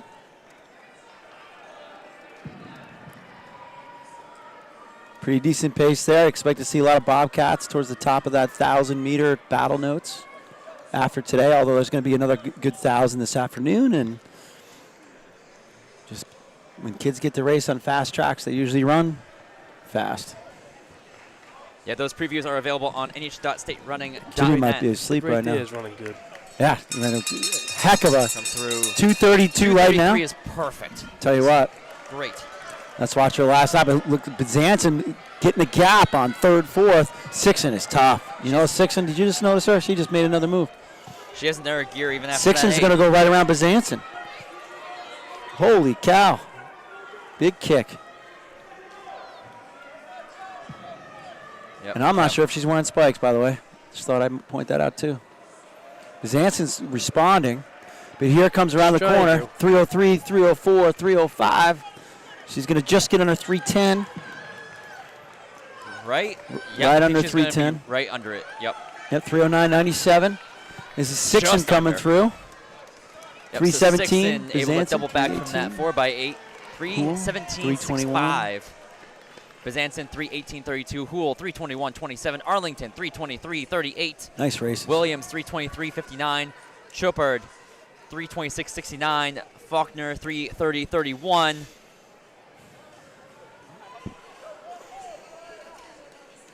Another chat from Nate LeVay. I will read that in a second. Baca 338.62. Oyster River distance, depth, and sprinters and hurdlers is tough to overcome. They would be right in the mix in D1 team race. We talked about that earlier with those. I agree. With the hurdlers. So I agree. especially with distance squad, you add those two. It's a deadly combo. They'd be in the mix. You know, yeah. Just like when you look at division versus division, obviously D1 has top end talent, but they also have the depth. And as you go to D2, D3, just because of populations, you still have top end talent now, but you might not have the same depth for teams as you obviously do in the larger populated schools. Yeah. Looks like 2 heats here for the boys 1,000. Who we got in this first heat? Yep, we got Spencer of Sauhegan, Vanga of South, Hill of Newmarket, Anderson of Oyster River, Jacquette of Milford, and Labaris of Oyster River.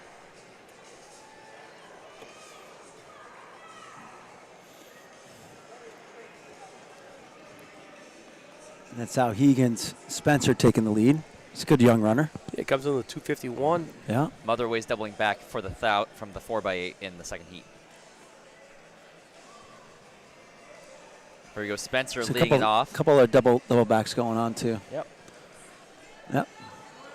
So coming through right around 33. Not too bad coming through. Pembroke's William LeCain was in that 4x8 as well as I look at the list for the next heat.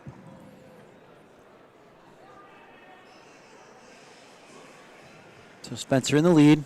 Yep, he's putting a little bit of a gap on the other 4, still strung out. Give you a 400-meter split as they come through. It looks like Hill is trying to make his way back up to Spencer right now.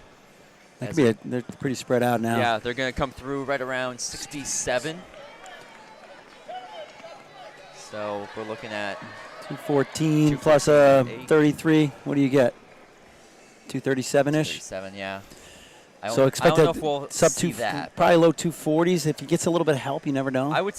At this point, I would probably see a this middle lap, this third lap is 244. pivotal here. So the third lap usually is pivotal on a 200-meter track. Can you keep the pressure up, like for we me, said? the 4th lap gets the toughest.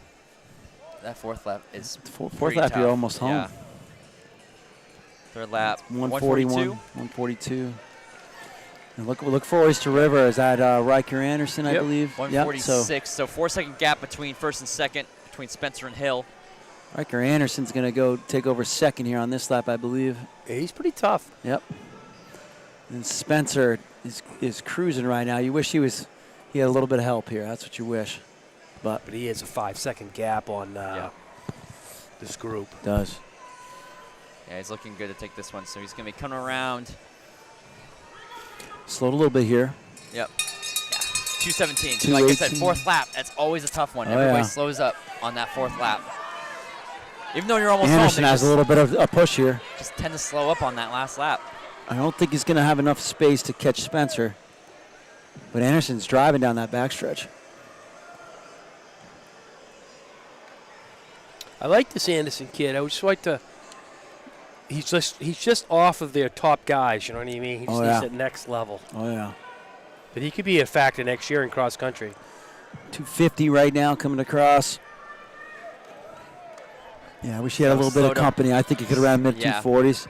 Riker Anderson. Quite a bit, yeah. 253.15 for Spencer Anderson, 256.27. Hill coming through, followed by,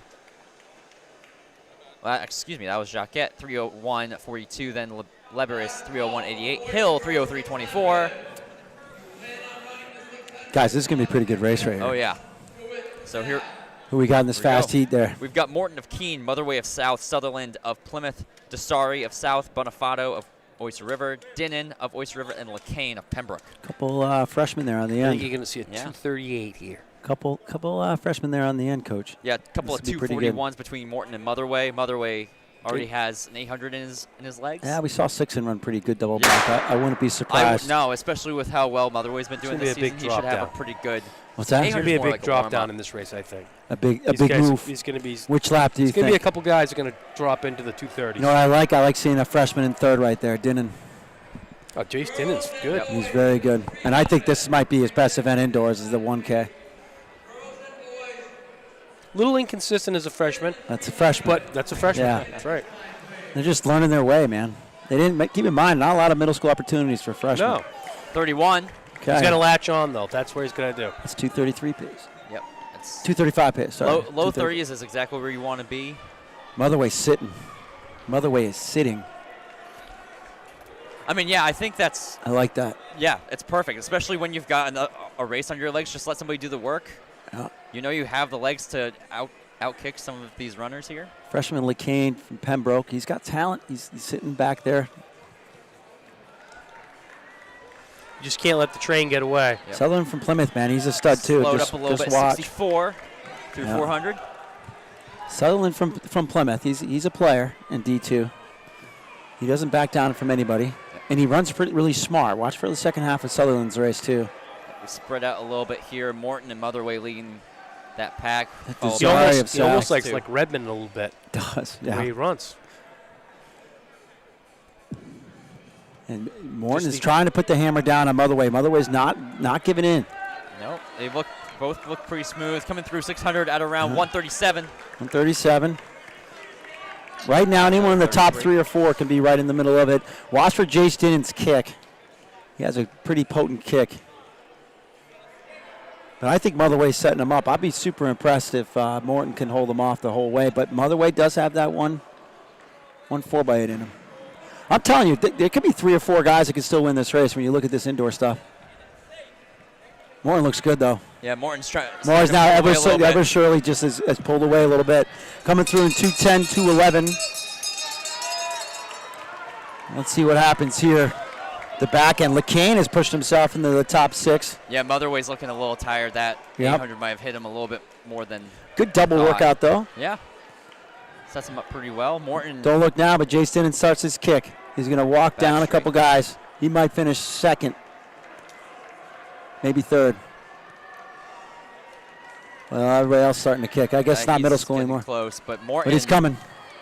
Morton coming through 241. 241 huh? Not able to crack the 240. Look at that gap, though. Dinnan collect. Dinnan made a big gap. Rest of them just coming through. Future stuff. Morton 241.50. Desari 245.95. Motherway 246.28. Sutherland 246.58. Dinnan 246.82. Bonifato 251.37. And LeCain 251.72. That's going to close out our boys 1K. Going on to our girls 600 46 meters. for a freshman, pretty good. That's pretty awesome. He just let it get Pat away. Young's ran that last year too. He just let it get away a little too far. I'm thinking 4x8. I mean, they already ran an 8:39 this year. They have to be the favorites going into Division II state championships for the 4x8 even. We'll see what happens later on this afternoon. And that being said, we're about halfway. Maybe we'll just say you got skunked. Through our meet. Yeah. Like literally, I bet, right? About halfway through our meet now. You are watching New Hampshire Track and Field, powered by Marathon Sports. Here now, starting up for the girls 600, we got Preston of Souhegan, Gerard of Pembroke, Mama of Winnacunnet, Densmore of Souhegan, Pendleton of Souhegan, and Flood of Merrimack Valley. Souhegan, what's the Souhegan team? Both girls and guys. The girls are putting together a pretty good squad too. And obviously, Oyster River's the favorite, but they got this group of middle distance kids that are just running rampant and running very well. Again, we're just trying to preview divisions for you guys and give you a sense of what to look for. They do cut in on this. They do a stagger for the first lap, and they cut in as they approach the straightaway to finish that first lap. Just got a question if we were going to be moving our cameras over to UNH for the midnight meet. I don't believe we are not, able to, no. I mean, Ron, you can. Well, feel free, buddy. I don't know about that one. That would turn out to be a 15-hour day. It would be a 15-hour day. Yeah. We've covered UNH a before, bunch. But we've covered UNH a bunch, and yeah. This is bonus coverage this morning. Yes, it's bonus coverage. Yeah, we try to get to Phillips Exeter once a year at least, and it usually falls on this weekend. And definitely wanted to cover PA as much as possible because we aren't able to as much as we can. And leading 75. Who's that from Souhegan? Lane 5 was Pendleton. Okay. Coming through. Getting splits from SST. Here we go. We are. Again, you can head on over to live.stresults.com to get live splits as well as live results over at field events. We'll take a look at those momentarily as we get through the back end of our meet. Pendleton still leading the way by about 20 to 30 meters.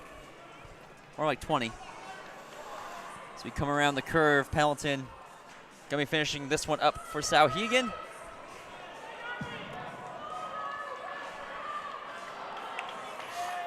All right. It's coming through 155. 155. Yep, 155.92 for Pendleton. Mama, 157.89. Gerard, 158.36. Preston, 159.69. Flood, 203.93. Densmore finishing off with 204.18. Moving on to heat number 2. 3 heats in this? Yep, 3 heats. Second heat, we've got Smith of Souhegan, Roulette of Winnacunnet, Boy of Winnacunnet, Ferris of Keene, Jordan of Goffstown, and Seats of Oyster River. Here we go, second heat. Moving along pretty quick here. Yep, notice how Souhegan has a bunch of 600-meter runners in this qualifier meet. That usually bodes well for a 4x8. And like we said, they're going to load up. Yeah, they already had 3 in the previous heat. They got another one here. Pack of 4 already moving up to the front. Getting into break line. Looks like everybody's good there. Moved into now a pack of 3 and 3.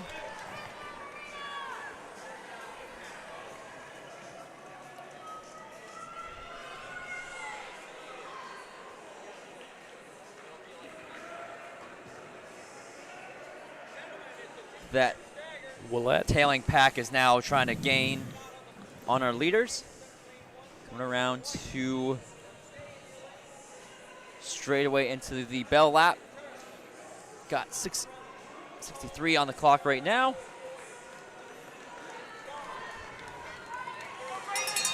Move in, that's going to be Roulette leading the way. Each one of these heats will be getting faster. That was at 6:71 through the 400.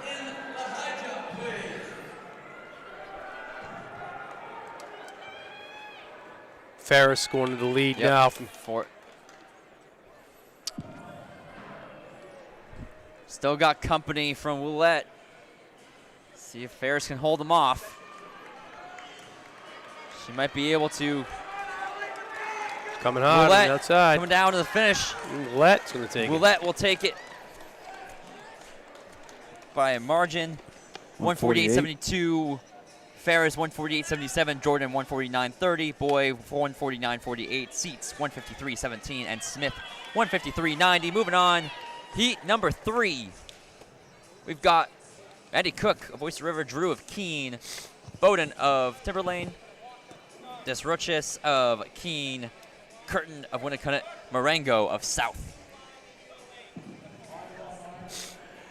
Maddie Cook has the top time in the 1,000. I'm sure this is for some speed.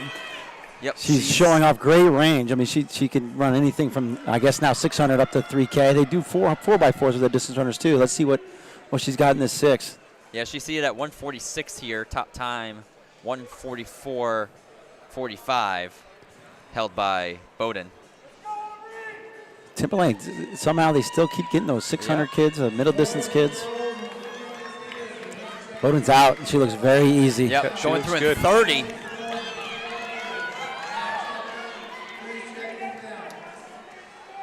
Great way to run the 6. You go out hard, try to close, try to even it up. She's got studs with her though. Let's see split. what happens here.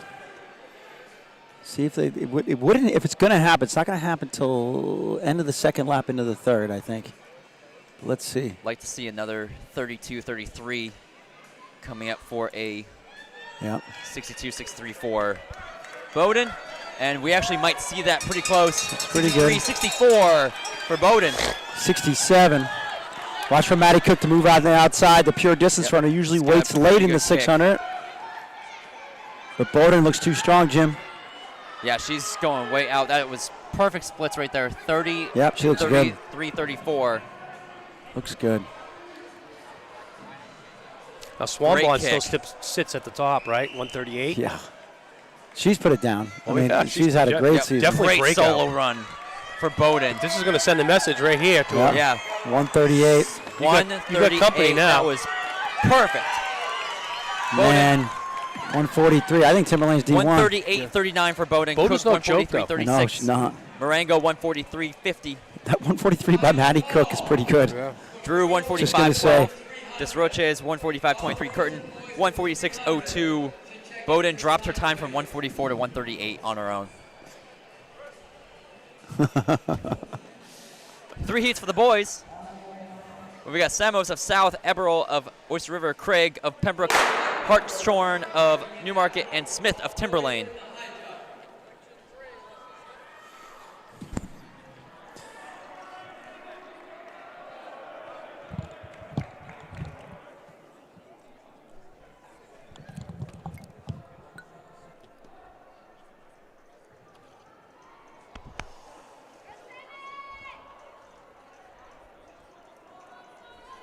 So it looks like we've got our girls' shot put results as our boys come through right around 31-32.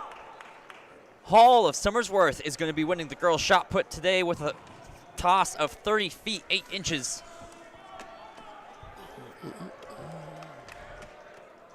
I thought Timberlane was going back to Division II for some reason. I don't know. I had it in my head. But I don't know. Every year it seems they go back and forth. Different sports. Yeah, when I was running, they were Division 1. Yeah. They were still Division 1. Yeah, they were 2, then 1. No, they're 1. Okay, they're 1. Okay. They're 1. But for some reason, I was thinking Division 2 because they were always Division 2 when I was. Yeah. But then they dropped back. And Yeah. No, again, when they're that school that's right there. Yep. Yeah, there's a lot of schools that are like. Portsmouth was like that. We're Division 1, then they were Division 2. Now they're back to Division 1. They were D2 when I was running. Yeah, isn't that crazy? Yeah. When I was running, I always thought they should be D1 because they could have competed with us. Oh my God. 100%. Yeah. So when I was in high school, with us and Nashville and Manchester Central were dominant teams, but we had Pease Air Force Base. It was still open. So here we go. First heat going to conclude right around 136. That was Hartshorn taking that in 136.23. Eberl 137.30. Boys long jump still live right now. Samos 137.43, Smith 137.49, and Craig 137.58. Wow, pretty tight heat. Going over to heat 2 of 3, we've got Zumbach of Winnacunnet, little brother of Ryan Zumbach. Muldoon of Winnacunnet, Fuller of Winnacunnet, Patton of Central, Tybalt of South, and Clark of Newmarket. So we got Zumbach of UNH ran pretty good the other day. He had a good, decent 1,000. Should be probably running today, this morning. Yep. Over at UNH. Any locals who are around want to see some collegiate track and field action, head on over to UNH. It was the reason I didn't win the alumni mile today because I've had to sit here. Yeah, like I really sacrifices you make.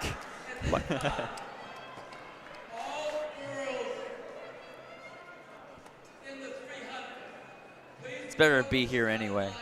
Yeah. Missed a few chats here. Bowden ran 57 and change last week in the 400. Yeah, she's a stud. Timberlane is D1 this winter. Bowden's time solo is now the number 2 time behind Barry. Yep. She ran a 136, I believe. Jimmy, they dropped to 2 in the spring. Timberlane did. That's what it is, right? Yep. Yeah. Who'd that come from? That was Nate LeVay. Yeah. So I wasn't off that they were 2-1. No. Yeah. I wasn't looking at chat when he's been chatting with us. And Nate's a former Timberlane guy. Oh, I didn't know that. There we go. That was Zumbach. Taking that in 129.50. Wow, 129 in the second heat. That's pretty good. 132.26. Muldoon 133.13. That'll bump Zumbach up for sure. To Balt 134.10. Clark 136.25. And that's going to do it for that second heat. Last heat of the boys 600. Heat 3 of 3. Sanjay of Oyster River, O'Connor of Timberlane, Rodriguez of South, Petersons of Pembroke, Roy of Winnacunnet, and Gurley of Central. Not going to lie, I don't recognize a lot of these names in here. Rodriguez running a 127.65.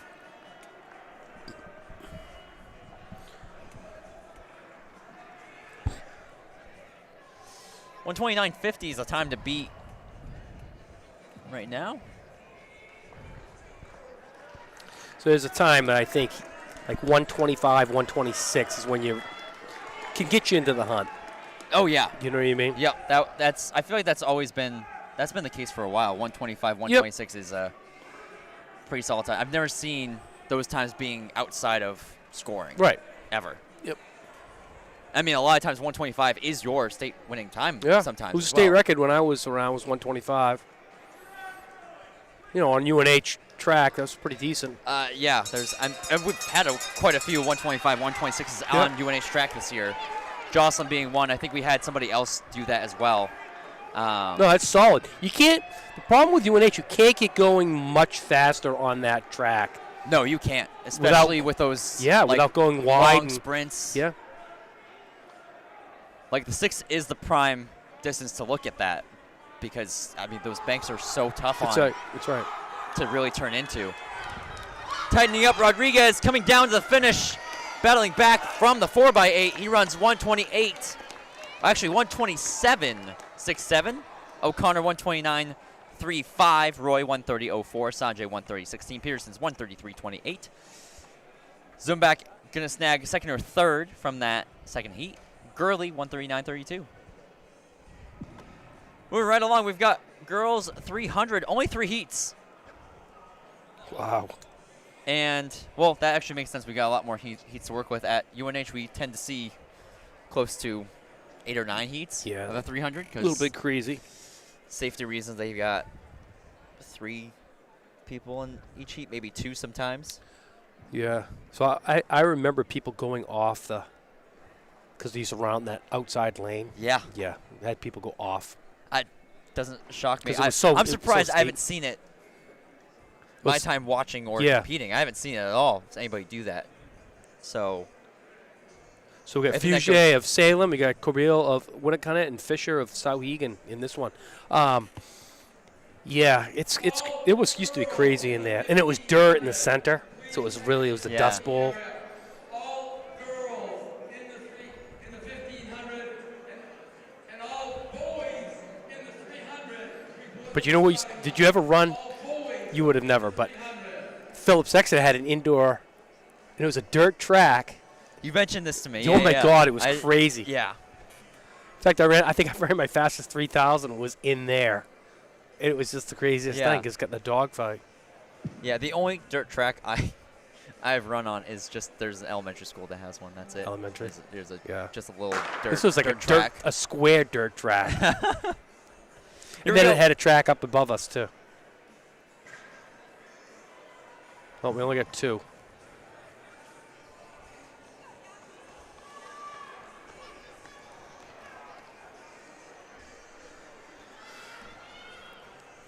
So who we got missing? So we got Corbell and Fugé, I guess. I don't think it's there's no Sauhegans. Yep, yeah, that's no it. Sauhegan, so it's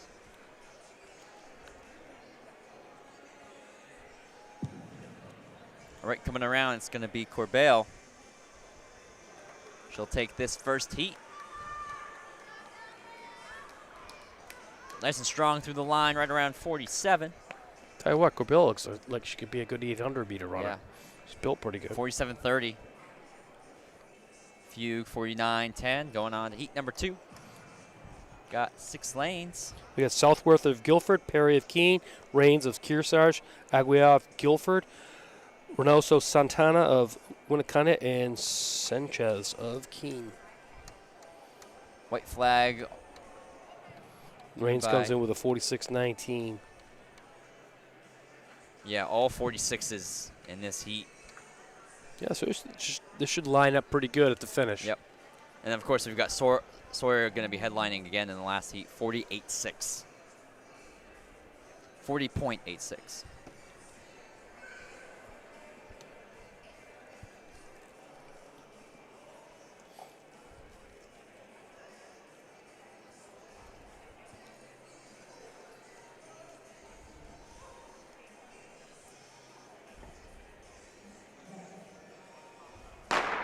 Here we go. Second heat.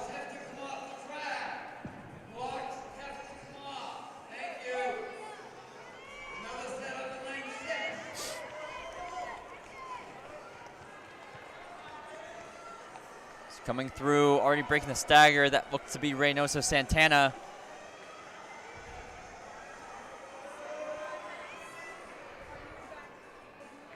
See how they look on the curve. Reynoso Santana getting caught up. That looks to be Perry on the inside. Coming down the straightaway. Nobody else around. She pulls through right around 45. Good improvement. Yeah, everybody was right around 46. So nothing wrong with that. Yep. Great time to run that. 46.34. Aguiar 46.36. Reynoso Santana 47.32. Sanchez 47.80. And Southworth 48.06. Heat 3, we got Perry, South, AI of South, Sawyer of Guilford, Coates Milford, Huddy, Goffstown, and Feria of Kearsarge. You say Macy Sawyer comes in with a 40.86. That's a good time. That's a great time. I mean, it also entertaining was last week her against Lacasse from Belmont. That was a great head-to-head to see last week.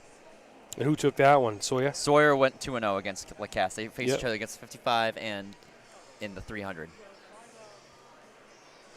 Yeah, Lacasse is no joke either. She's tough. No, I mean, she's the defending champion in the 55. Yeah, she shows up. Here we go, final heat.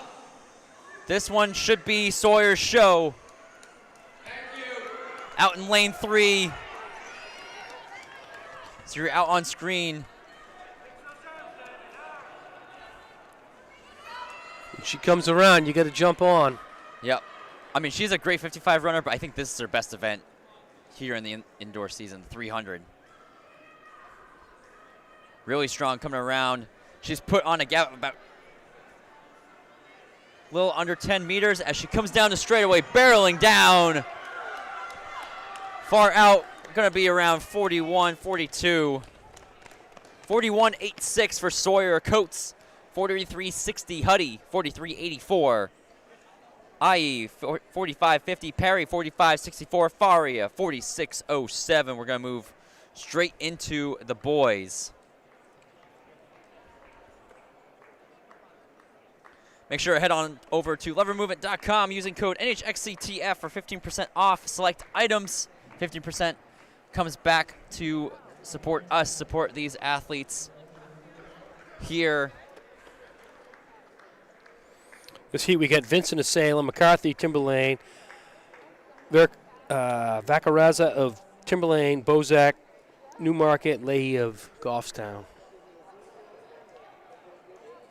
And great hearing from Coach LeVay over from Exeter, but we'd love to see others join us in chat. Any shout outs anybody wants to give out?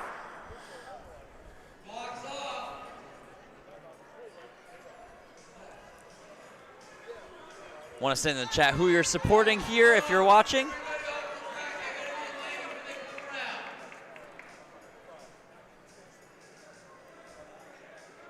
Here we go, first heat of the boys 300.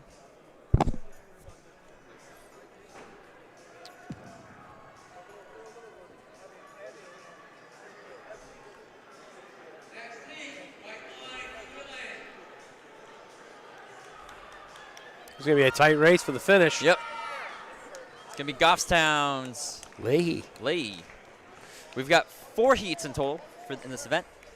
And that one's going to conclude our first heat. Leahy, 40.43.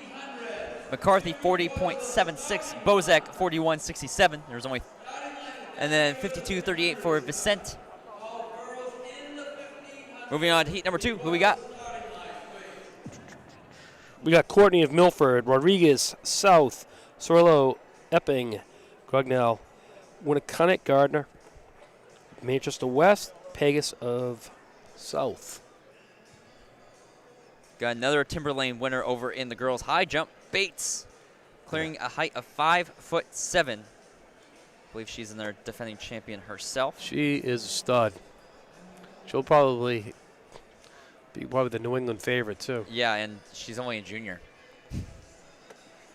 So she's got a lot more time left. 3 more seasons, so to speak. Boys long jump, I believe Gedney wins with a jump of 19 feet 8 inches. So we go neck and neck going into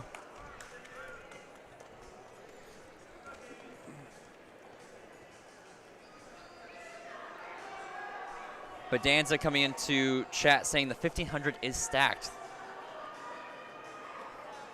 Looking a little bit ahead. Yeah. See how this levels out. Looks like Gardner's got a little bit of a lead, even though he's on the outside. But it'll straighten out now. But Gardner's holding on.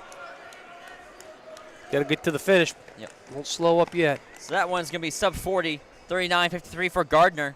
Rodriguez 40.1. Pegas 40.38.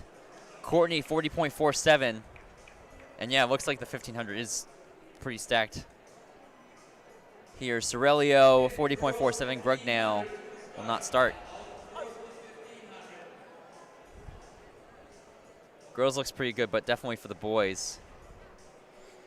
Got quite a few good names and times in there for the 1500 looking ahead as we are 2 weeks away from that 1500. We got Larson of Somersworth, Grimes Salem, Plazwich of Keene, Williams of Central, Kukesh of Epping. And yes, there are 2 Grimes, Ryan and Matthew. Guys assume they're twins. They're both seniors. One could have stayed back. Never know. Could that be? Yeah. Never know. But I would imagine they're. We'll see if we can get a good Or they're look. cousins. Who knows? I don't know. Yeah, they could be cousins. You know, if they finish up like a tenth of a second, like most twins do, Yeah. it's the craziest thing. Well, let's see what happens here. They're definitely twins just by seeing them.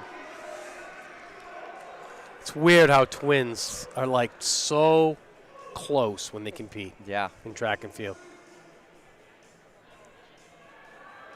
Yeah. I mean, they're getting close See how together. it's evening out? Yep.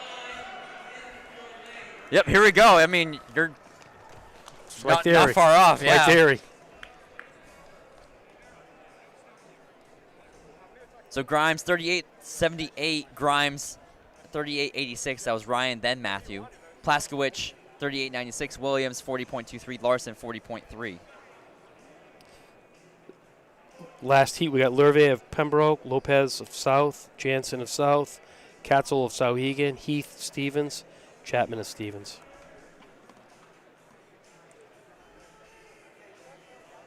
Okay, here's a quiz. Where's Stevens from? Stevens? Yeah. Stevens High School.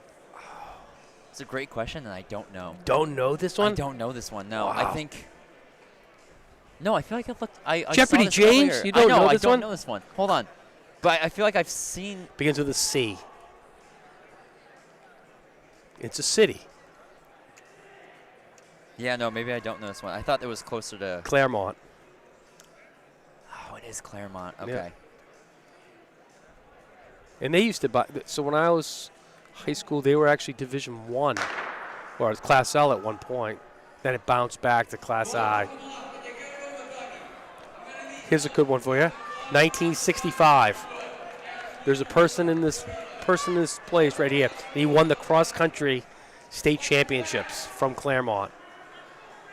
I'll give you the hint. It was the guy who was just on the microphone. Oh yeah. Larry Martin.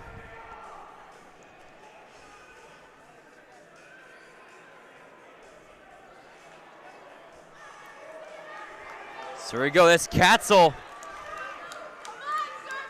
Got some company, but he's going to be able to take this one. That's a good one.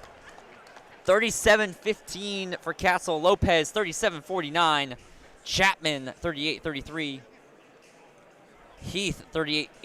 We've got some decent duo and sprinters over at Stevens. Lurvey 39.69. Yeah, that is pretty good. So that's going to do it. We're going to move right along to the 1500s. See your starting line there. 1 heat for the girls, 2 heats for the boys. We got Parisi of Winnacunnet, McCown of Winnacunnet, Rostro of South, Cower of Keene, and Harris of Keene.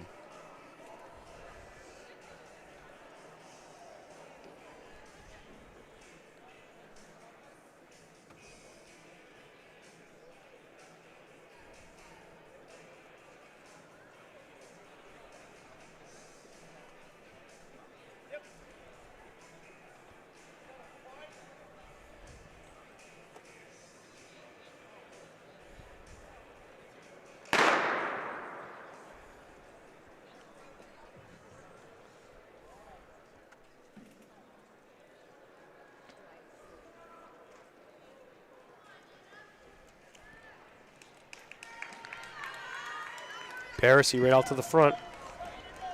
She comes in with a 5.13. Teammate McCown comes in with a 5.23. I actually misread Bedanza's 1500 comment. It's UNH's 1500 is stacked. Oh, it is. Yeah, UNH is. I thought he was talking about ours. Yeah, I was thinking. I was like, oh, like, I didn't I really guess notice so. that this morning when I was Yeah, looking at it. it's like, yeah, the 1500 feels decent. Yeah.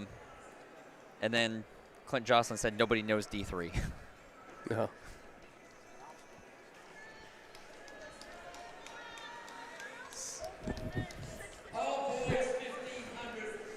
All right, as they come through, they've got 6 laps to go.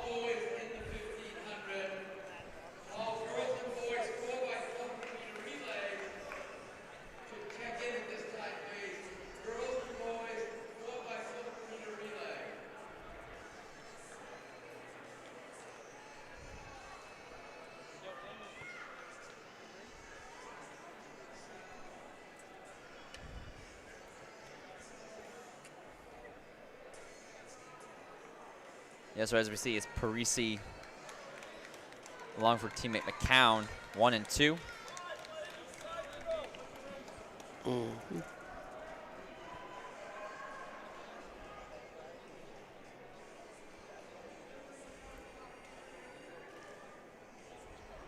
Be sure to head on over to our Instagram and Facebook. NHXCTF is our username. You can see some of our content there, interviews.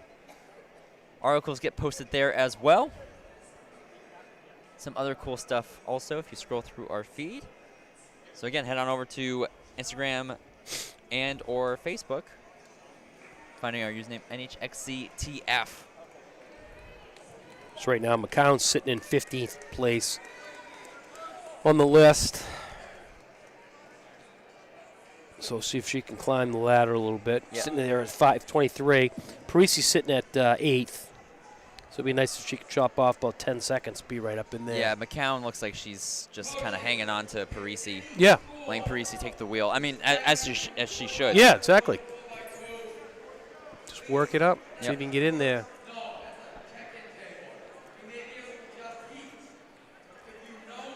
I mean, this can't be unfamiliar to them either, as they must be doing this during workouts as well. So Oh, but they look pretty decent right yeah. now. McCown looked like she wanted to overtake a few times, Yeah. but she's still hanging right on to the back.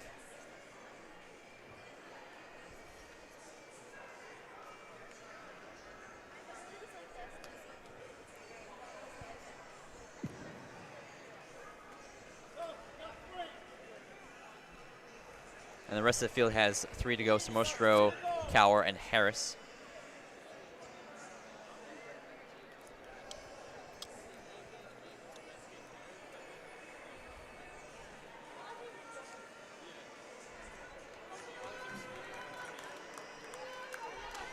Come around, they should have 2 to go. Time at 3:47.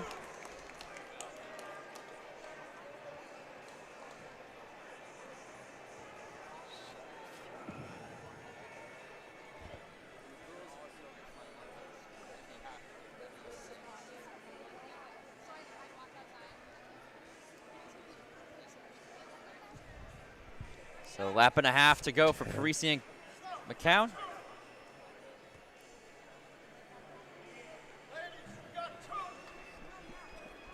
And this group of 3 has 2 to go.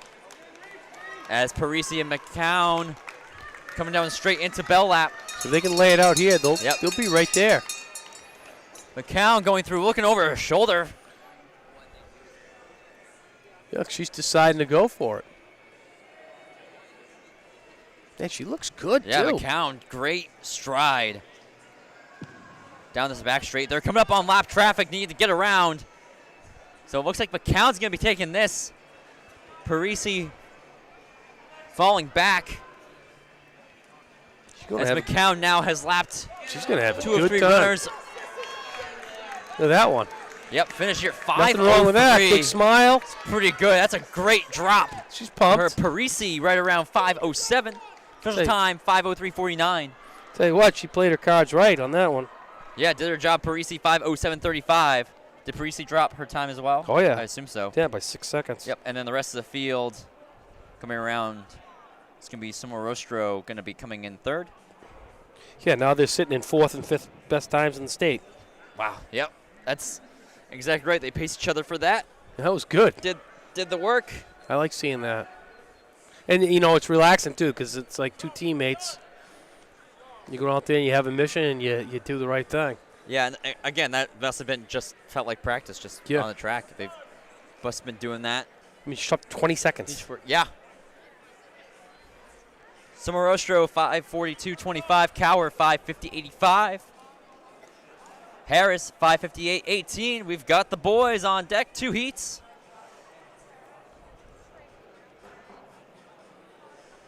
And Bedanza wasn't mentioning our 1500. That's pre-stacked, but some pretty good names here for the second heat. First heat, we've got Cabasa of Central, Reinhardt of Guilford, Patrick of Newmarket, Lamb of Oyster River, Kirby of Milford, Dyer of Epping, and Coates of Milford.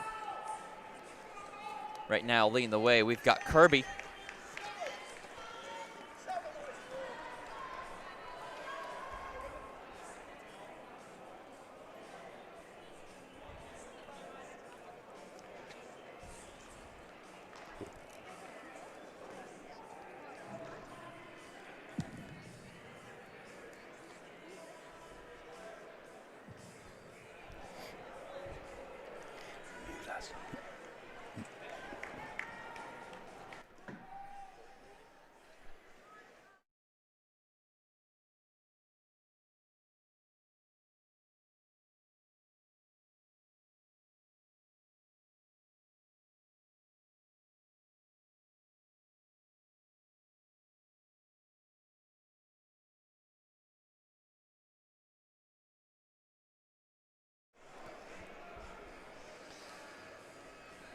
So pretty strung out in this first heat.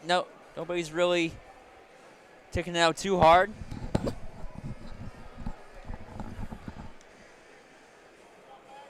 So grouped up in a pack of 5, still Kirby in the lead.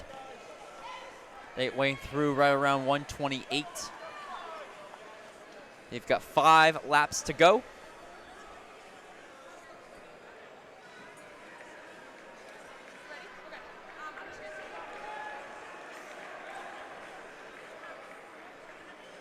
Everybody seems pretty content with Kirby just taking this one out. See how it shakes out in the, say probably lap. With 3 laps to go, you probably want to start making a move if you're going to make one.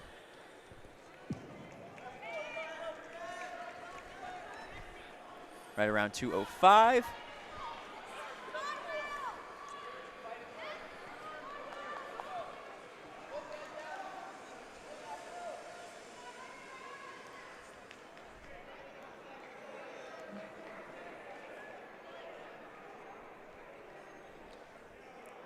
Kirby starting to push the pace a little bit to see who wants to go with him.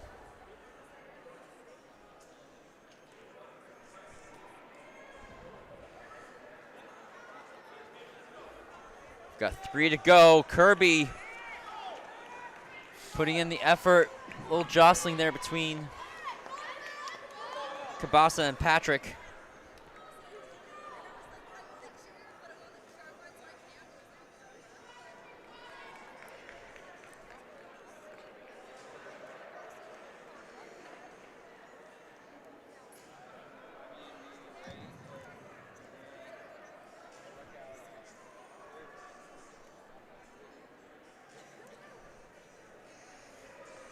Clinton just said 1500 at all 3 meets look great on the boys' side. Still Kirby leading that with 2 laps to go. Kirby might be able to pull out as the winner of Heat 1.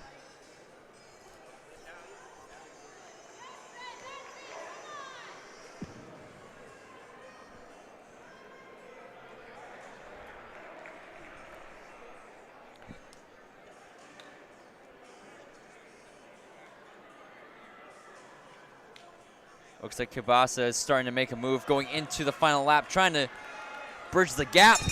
See what he's got for a kick. Yeah, let's see what he's got. It looks like he's got something left in the tank.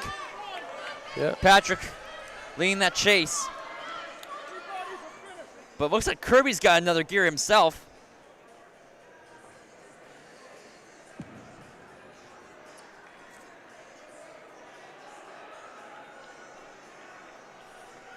Kabasa putting in the effort to cut that gap down, but I don't think it's going to be enough. Kirby, tape to tape. Gonna finish out this first heat. Gonna be right around 4:38. Pretty good time to start out for the boys. It's gonna be 4:38.10 for Kirby. Kabasa 4:40.97. Reinhardt 4:42.35. Patrick 4:43.14. Lamb 4:43.61. Coates 4:44.60. And Dyer 4:48.34. That was pretty decent. Yeah, pretty good for the first heat. Now we're moving on to heat 2. A lot of good names that we know. Lehman of Oyster River. Scorpion. It's going to be a good race right here. Scorpion of Milford. Clapp of Oyster River. Gomez of Salem. Heyman of Plymouth. Sellers of Oyster River. And St. Laurent of Salem. I tell you what, Lehman's on a. He's ran 8:51 the other day. He beat Gomez. Yeah. Scorpion's running pretty good, so see what happens.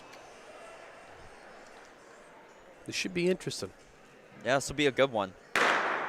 Definitely a mix. I don't think anybody really has like a guaranteed win here. I think it could be anybody's. Lehman, of course, having the best time by 3 seconds, but I think all these runners are capable of taking this heat. Lehman out in the lead, followed by Gomez.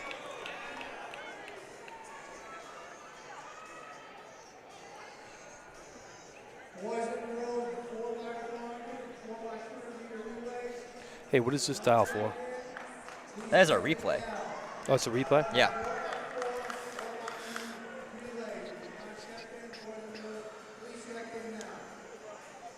Strung out. I expect all these guys to be in the mix here. Clapp in third.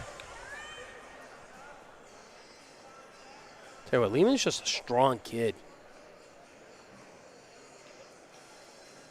He bounced back good from his cross-country injury. Yeah, I was going to say his cross-country season got cut Yeah, short. that sucked to him, man. Yeah, that was he was running well. Yeah, it was a tough loss for Oyster River. Yep. But, I mean, Clapp did well as an individual Oh, yeah. there. I mean, Clapp is one of our all-stars that we had during the cross season. So is Gomez. Gomez is another all-star of ours. He's right there with Lehman. Lehman definitely could have been named that as well if his season didn't get cut short, so. Oh, Lehman would have been right in the hunt. Oh, yeah. There's no doubt about that. He would have. I think he might have split up those Hanover guys. He would have got a good chance of doing that. So a little bit of a split between the first two packs, but now they've bridged it. Scorpion leading that effort, followed by Heyman. So now it's a battle 1 through 6. I wonder if Lehman, if he was in there mathematically, could it have changed the results between Cole Brown and Oyster River? Because that came down to 1 point in a matter of 0.12 of a second. And I almost wonder if that could have played a. You know what I mean? You know what? I bet you Tim must have looked at that at some point. Oh, I'm sure it haunted him, yeah.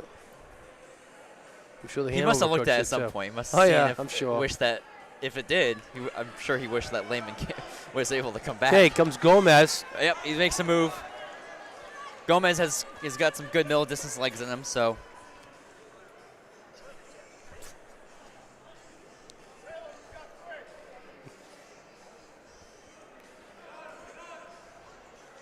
So great move by Gomez coming up on 2 to go. And he's already put on a gap on Lehman. Scorpion. I think Gomez, huh? Coming up on the shoulder of Lehman. Scorpion having a good kick of his own too, so Lehman's got to keep tabs on that.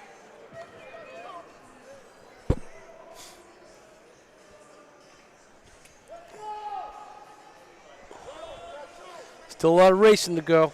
Yep, Scorpion making a move around Lehman. But Gomez trying to get away. Scorpion in striking distance now.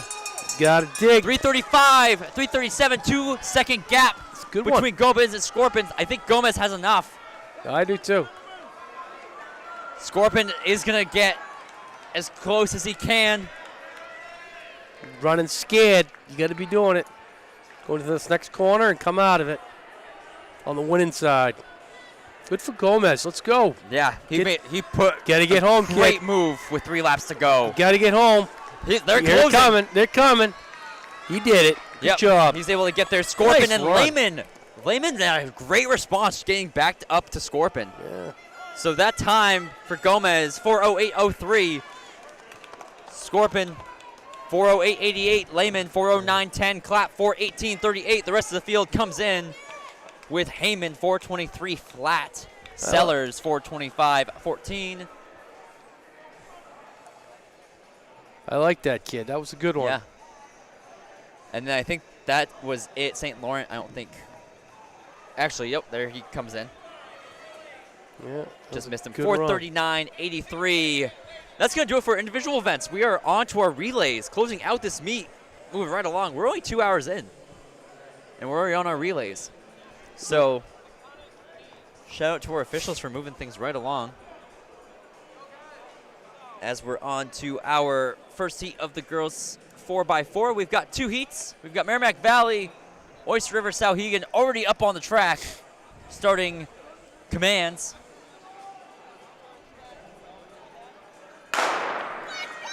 Here we go.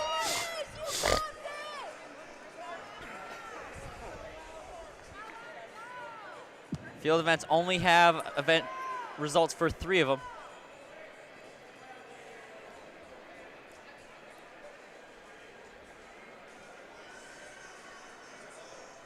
So we got a 2-turn stagger here. Looks like Ozzy just getting our brake line cones out. Good timing there. Sauhegan and Oyster River neck and neck. Sauhegan pulling ahead of OR, followed by Merrimack Valley.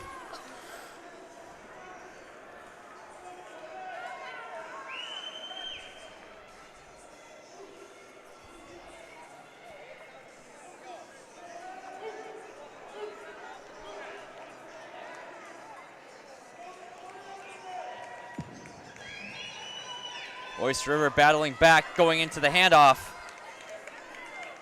Oyster River gets out ahead, gets a handoff first, followed by Sauhegan.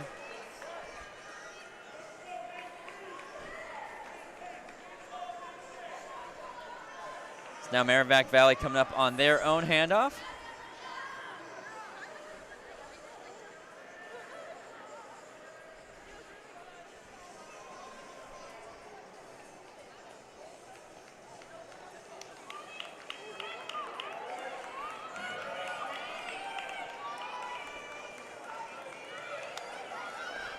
Oyster River has about 2 seconds on Sauhegan.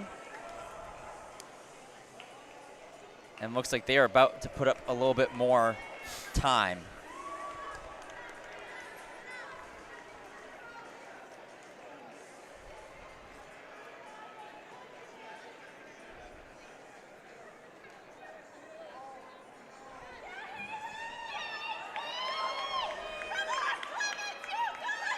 Oyster River putting down a great time. That split right around 2:13. So first split was a 66. That was a 67. Followed by Sauhegan, 67 first split. And then that was a 74. Followed by Merrimack Valley. They opened up in the 79. Then a 75. Oyster River already starting to see potential lap runners, 247. It's about a 34.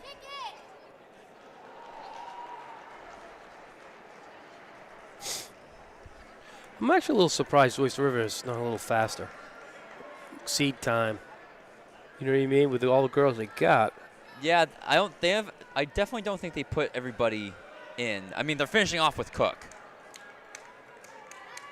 But I definitely don't think they put their best runners in this one. Cook coming through at 323. That split there was a 69-77. So Oyster River should be taking this. We'll see where Sauhegan ends up. That one right around 335. But these are two schools that you would think that would be a little higher up in the pecking order. Yeah. Where are they in battle notes right now? I gotta look. Because, I mean, they're probably higher. I don't think either team has put their best legs in. That's why I would have thought today they would have done that. Oyster River just passing Merrimack Valley. Merrimack Valley has their anchor leg the same as she's coming back from being the anchor for the 4x8 as well. Cook's now got someone to chase.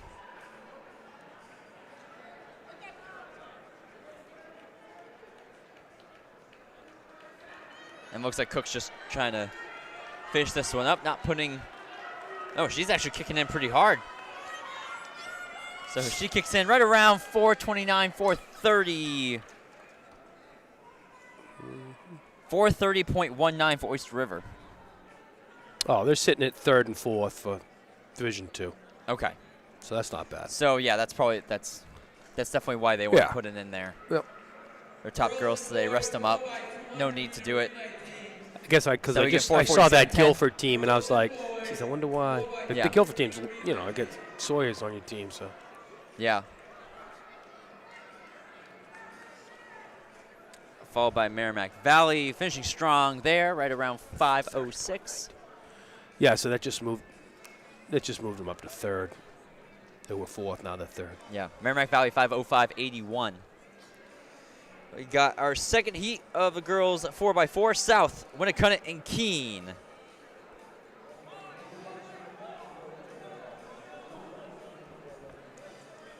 Looking ahead, we've got 2 heats of the boys. And we're finishing up here. Mr. Sheedy has joined us. Lehman being anywhere in the top 3 only helps Hanover at D2 cross country. Okay, yeah. I'm glad he corrected. Of course, he would be the one that. Yeah, no. I'm just glad. Figure that out.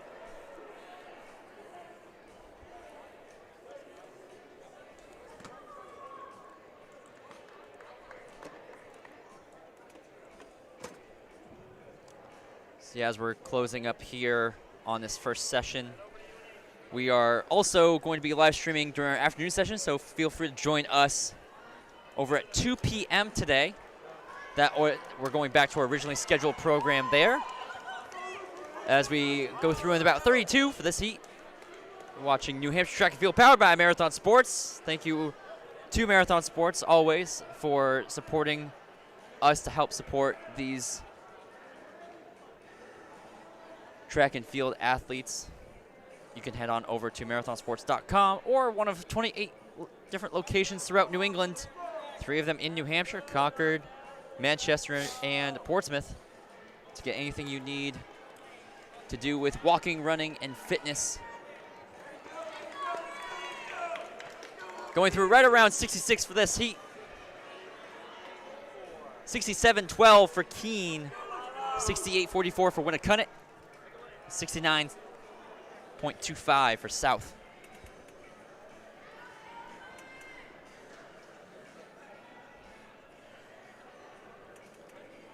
Yeah, Guilford not running their team today. Yeah, where are they at? Guilford, they were the top of Division 2. Yeah, so with that a makes, 425 coming in. No reason to run that today. Nope.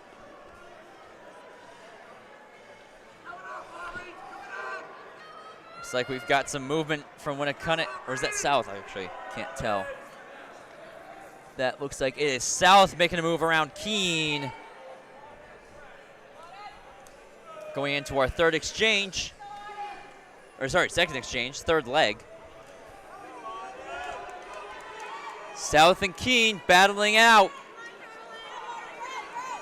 Neck and neck in the handoff, right around 2:14. Those splits there, 64 and 66, South and Keene. And that was a 70 for Winnicott.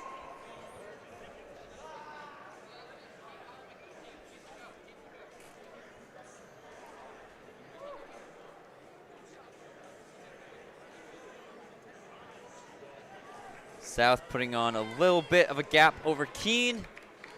Coming up on 1 to go, coming up for the anchor leg.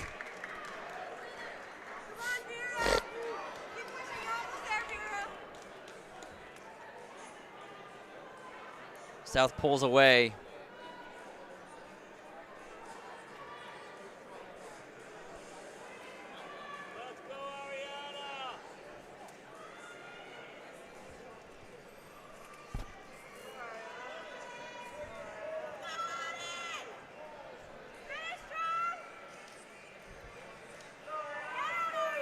Here we go, anchor leg coming through right around 321.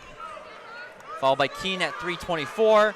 Winnicott pulling it back, 327. That was a great leg for Winnicott. So that was a 68 for South, 71 for Keene, and Winnicott coming back with a 68. So that was the fastest leg of those three.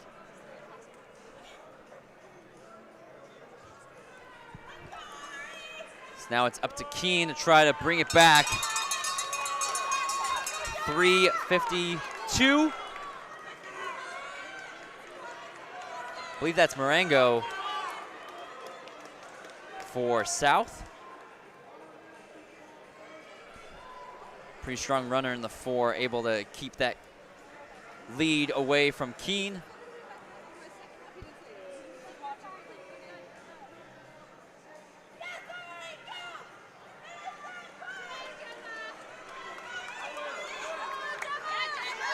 So that's going to do it. 425 for South, followed by Keene right under 430. 429.63, 425.69 for South. And Winnicott coming around 434.92. 63 leg for Marengo, 64 for Keene, and 67 for Winnicott. We're on to the boys. 2 heats for them. Would you like to do the honors? Sure.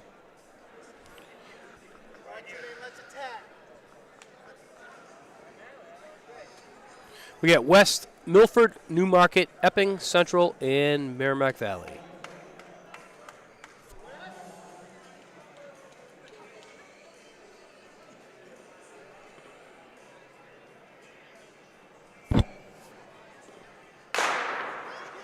Here we go. First heat of 6. First heat with 6 teams. First These heat guys of 2. all range between 357 and 413. Yep.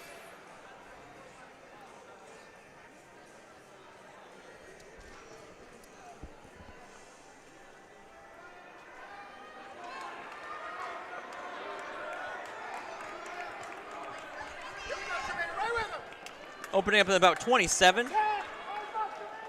Pretty good. This should be around, say, about 53, 54.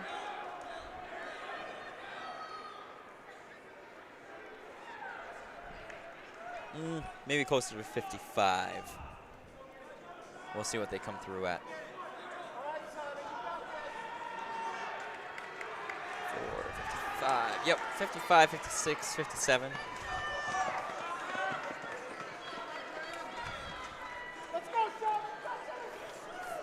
So Merrimack Valley split was 57-19.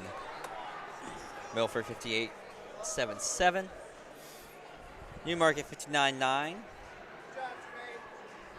West 61-02. Epping 61-07. Big lead now, huh? Yeah. Merrimack Valley. They've opened up quite a bit. So second leg is putting in the work. Yeah, real big lead here.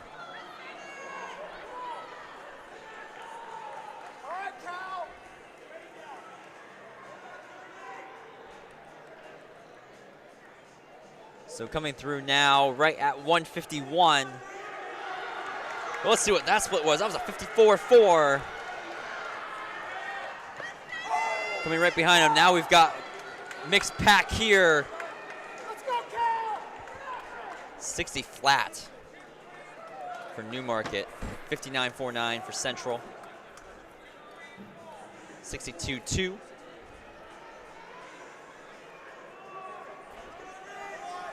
Merrimack Valley come through 220.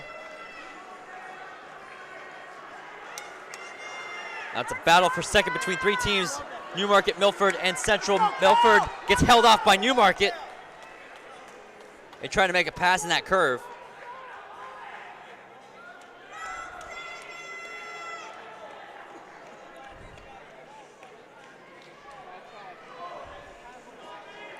So here we go, Milford coming into their exchange right around 250. That might have been that was sub 60. It's 58.79. Yeah, I think they might have front loaded this a little bit, but it did the trick. Yep. Newmarket closed in with a 58.73. Central's coming hard now. Yep. But you ain't making this up. Yeah, Merrimack Valley will close this out by a wide margin. Central trying to gap. Almost a half a lap. Yep. Scorpion is anchoring Milford. Let's see if he can come out with second place finish over Central, see if he can catch him. But this one's going to be Merrimack Valley winning Heat 1. Unofficially 3:46. That's not As bad. we see Central able to take it. Merrimack Valley 3:46.27. Central 3:54.80. Newmarket 3:56.29. Milford 3:57.31. West 3:59.26. And Epping 4:03.61. So 346.27. That moved them up to fifth. Okay, On so the they list. did the work. Yep. And they were in 19th, so they went from 19th to 5th. That's pretty good. Heat 2, we got Oyster River, Pembroke, Winnacunnet, Keene, South, Souhegan. Try to see if Winnicunnet's stacked up there 4x4. They have Zumbach in there. Yeah, well, they get their best runner. Yep. Best runner ever in the state, leading the way right now. Yep. It's Jameson. Or is that? Wait, did Jameson or Genados leading?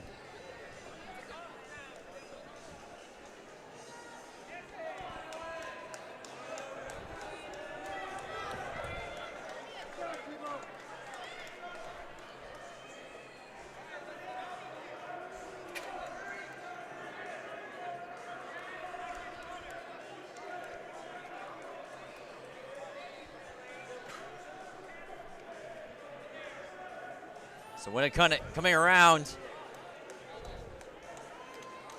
Smooth, Pretty huh? good opening split. 51-52 for Winnicunnet.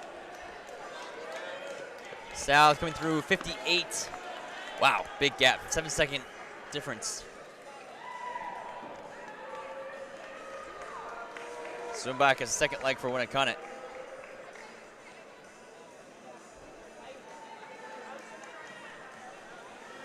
Winnicunnet wanted to go for Zumbach. 77. South followed by Oyster River.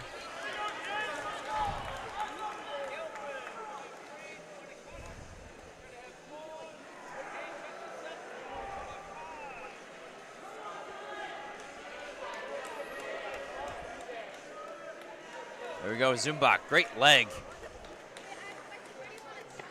to keep the pressure. So that was a 53.5 for Zumbach, doubling back from the 600. So Winnacunnet sits in 12th place right now. I bet you they'll be They should probably move up after today. first after this. You watch. Think so? Yeah. Opened up at 52, 53.5. They have to. What's the top time? 339. Yeah. especially if they can close in 50, Depends how good 51. this kid is. Yeah.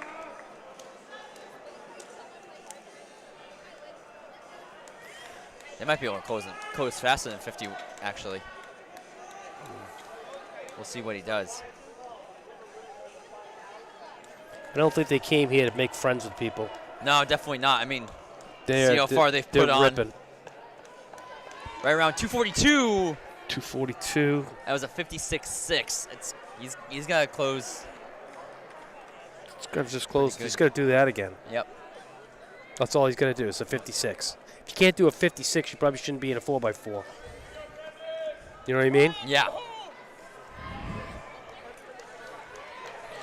Yep, he's coming through. He'll do it. Yep. He's cruising. Yeah, his 56 is going to be easy to get here. Where's he going to go? 339.46.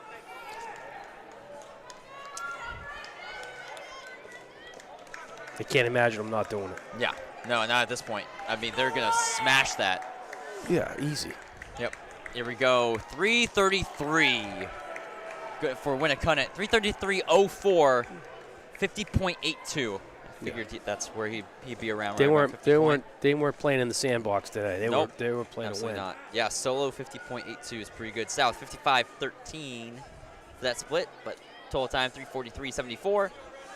And then Oyster River closing that out in 354.32. We've got 4x2s. Tell you what, 333 is Left up. pretty good ball by yourself. Oh yeah. Solo 333 is nothing to joke with about. with no excitement. No. Got no one around. I mean, you probably wish you probably had the winner of that first heat in that last one. Try to. Yeah, but that wouldn't. I mean, it's just different. Who you want out there is Pinkerton, because that's who they want to do it to. They want to stuff it Yeah. right to him. Oh yeah, the Merrimack vote was 346. Yeah, that wouldn't Yeah. have done a lot.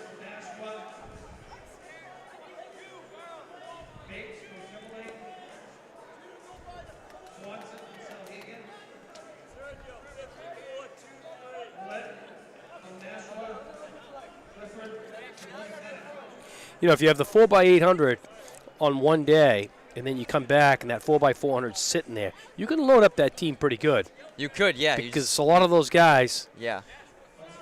for Pinkerton, you know what I mean? Because you still got Yeah. a 200, but their sprint guys like Pinkerton are outstanding. It's Yeah. probably the deepest sprint team But state's that's- ever seen. That's where I feel like there might be a hit in the 4x4 though, because if you have some of your distance guys or girls running 4x8, Yeah, but some of those kids are 4x4. Yeah, it's just You might want to throw them. You never know. Yeah, I don't know, 3K, but- 15, 6. I mean, you've got so many different events that you want to throw Yeah. those athletes in that can run the 8 and the 4. And you're probably running them in the 1,000 and or 600. right. So I feel like if a relay's going to take a hit, 4x4s may with Good. some of those athletes. So if you get give or take, you get 4x8, you can load up, but what's going to happen to that 4x4? Yeah, there's no way Pinkerton loses. Especially this year. knowing now, for my sake, that Yeah. you still only can run 4 events Right. in the state championship meet. So we go first We got legs here. We got Newmarket, Kearsarge, Goffstown, Whoop. and And Epping. looks like Goffstown almost missed that handoff. I think they're able to get it up. And there's no way Pinkerton should lose this state meet this year. Yeah. I mean, they're Come on. they're They've got powerhouse. every, Yeah, they've got everything you need, really. Yeah. I mean, it's the same thing on Oyster River side. They have depth too. Yeah. It's Pinkerton has the same thing. They have the depth and the spread of talent across all the events they need. So second leg's coming through, pretty spread out here. Kearsarge leading the way, followed by Goffstown, then Newmarket, then Epping.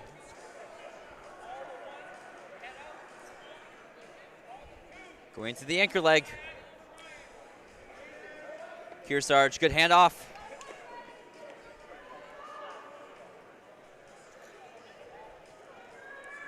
Here, Goffstown, also pretty good. Looks like there's about 4 to 5 seconds between each team. All pretty decent handoffs coming through.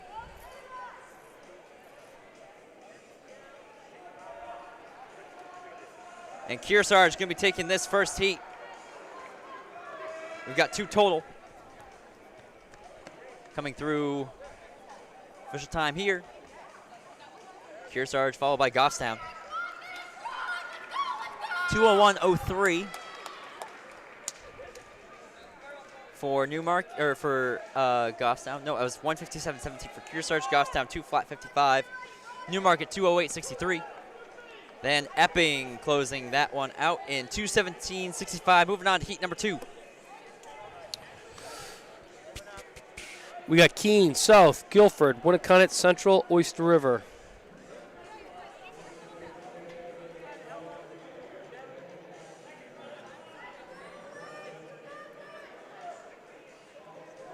Again, this is our final heat, or final event of this morning session. We'll be back in the afternoon here on New Hampshire Track and Field, powered by Marathon Sports.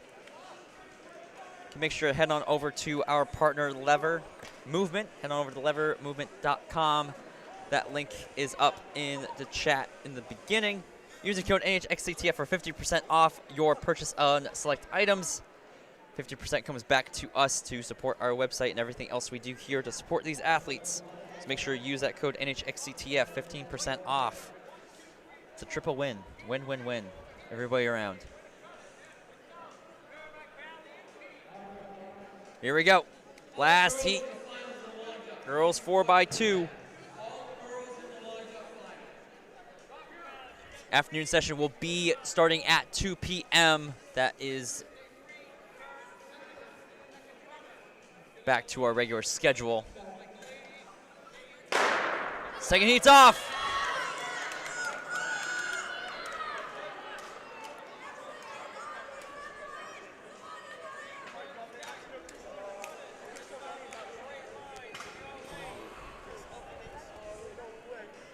So these teams stay in their lanes all the way up until the back straightaway.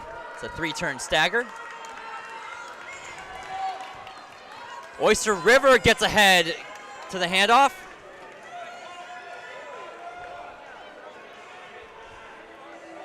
So Oyster River right now is second Division 2 to Souhegan. They need like a 154.64, I think. Okay, well, they've got company with Central.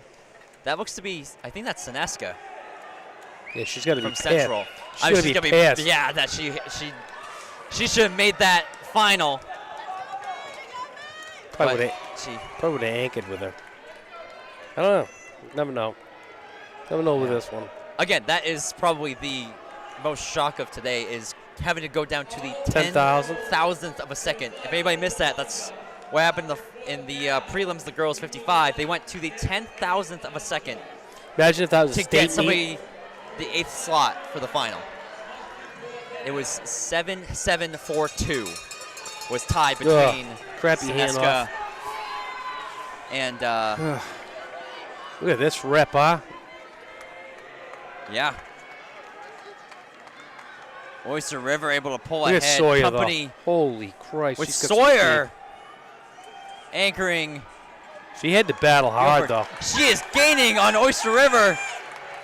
I don't think she's going to have enough. Yeah, that you might know. be close. You better get Oh, my gosh. She got her. Down to the lean. Tell you what, that was probably one of the best finishes Wish we were able I've to seen. get replay on that. He's want to get a split on that. We are taking our time She got it. to She won. see it. She won it. Two ways It was about close. I don't know. No. Guilford. Easy. Well, according to our timers, isn't that even easy, but sure is by 100th of a second. Guilford 152.17. These eyes go to 10,000ths of a second. Oyster River 152.18. Central 153.39. That was a great Wow. game. She had a hard time Great getting around the comeback. Central girl, though. Yeah. And that Central girl, what revved her up? South 154.51. Keene 154.91. Winnacunnet 156.94. That was an exciting final straightaway. Sawyer, no joke. Catching up from far back Yeah, to I'll win tell it by 100th of a second. You get a split on that one. We actually probably could. You can? If you can, maybe. you got to look at that one because that was a good one.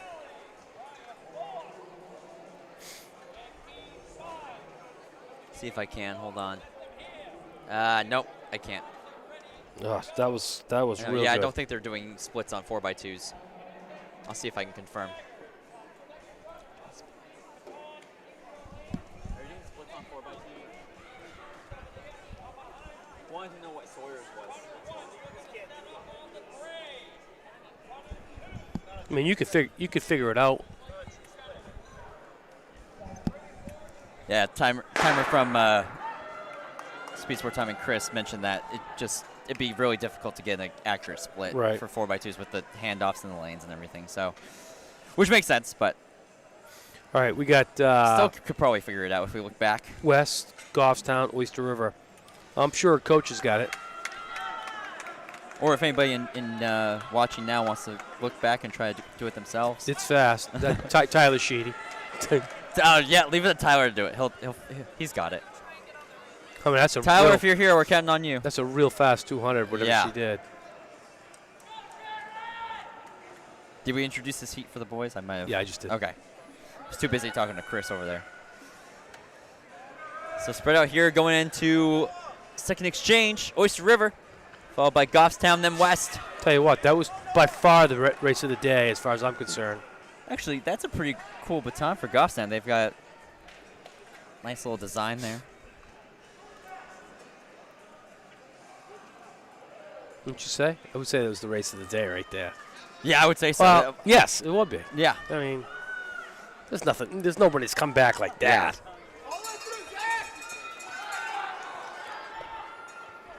Ooh. The fastest time in the state by 3 seconds. Also. Yeah.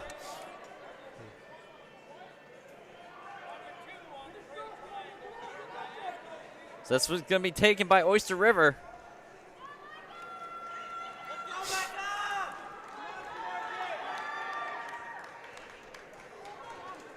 And there it is. Oyster River followed by Goffstown. 140.14, 142.01, and then West finishing up right around 148.17. We've got our next heat up on the track. I believe this should be our last heat. So here we go. Final heat of the morning. And we're going to get finished right before noon.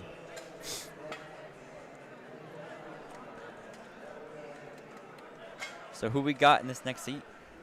Got Timberlane, Winnicott South, Merrimack Valley, and Keene. Top time here, South, 119.86.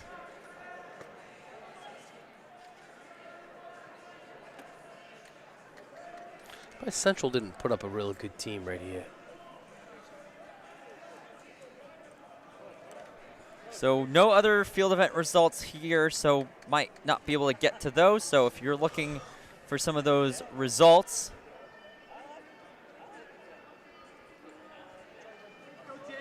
can go over to live.sstresults.com.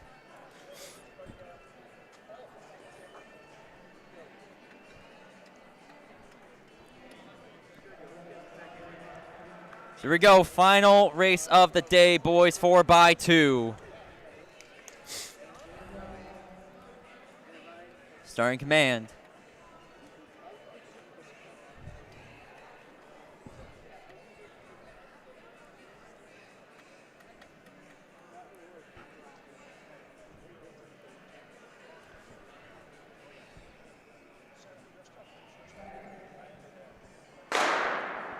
All right, we're off here.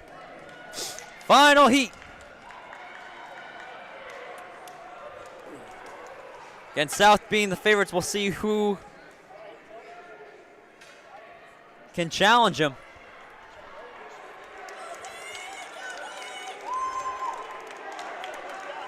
Looks like Keene's put together a team here, getting that handoff right in time, followed by South. A little bit of a mix-up there from Merrimack Valley.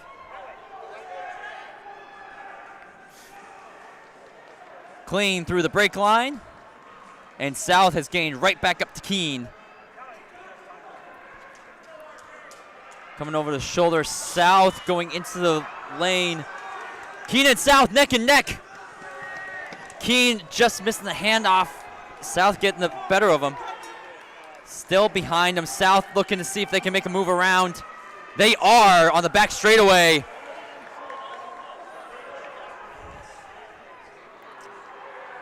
Keene and South back and forth. South has put up a good 5 meters now.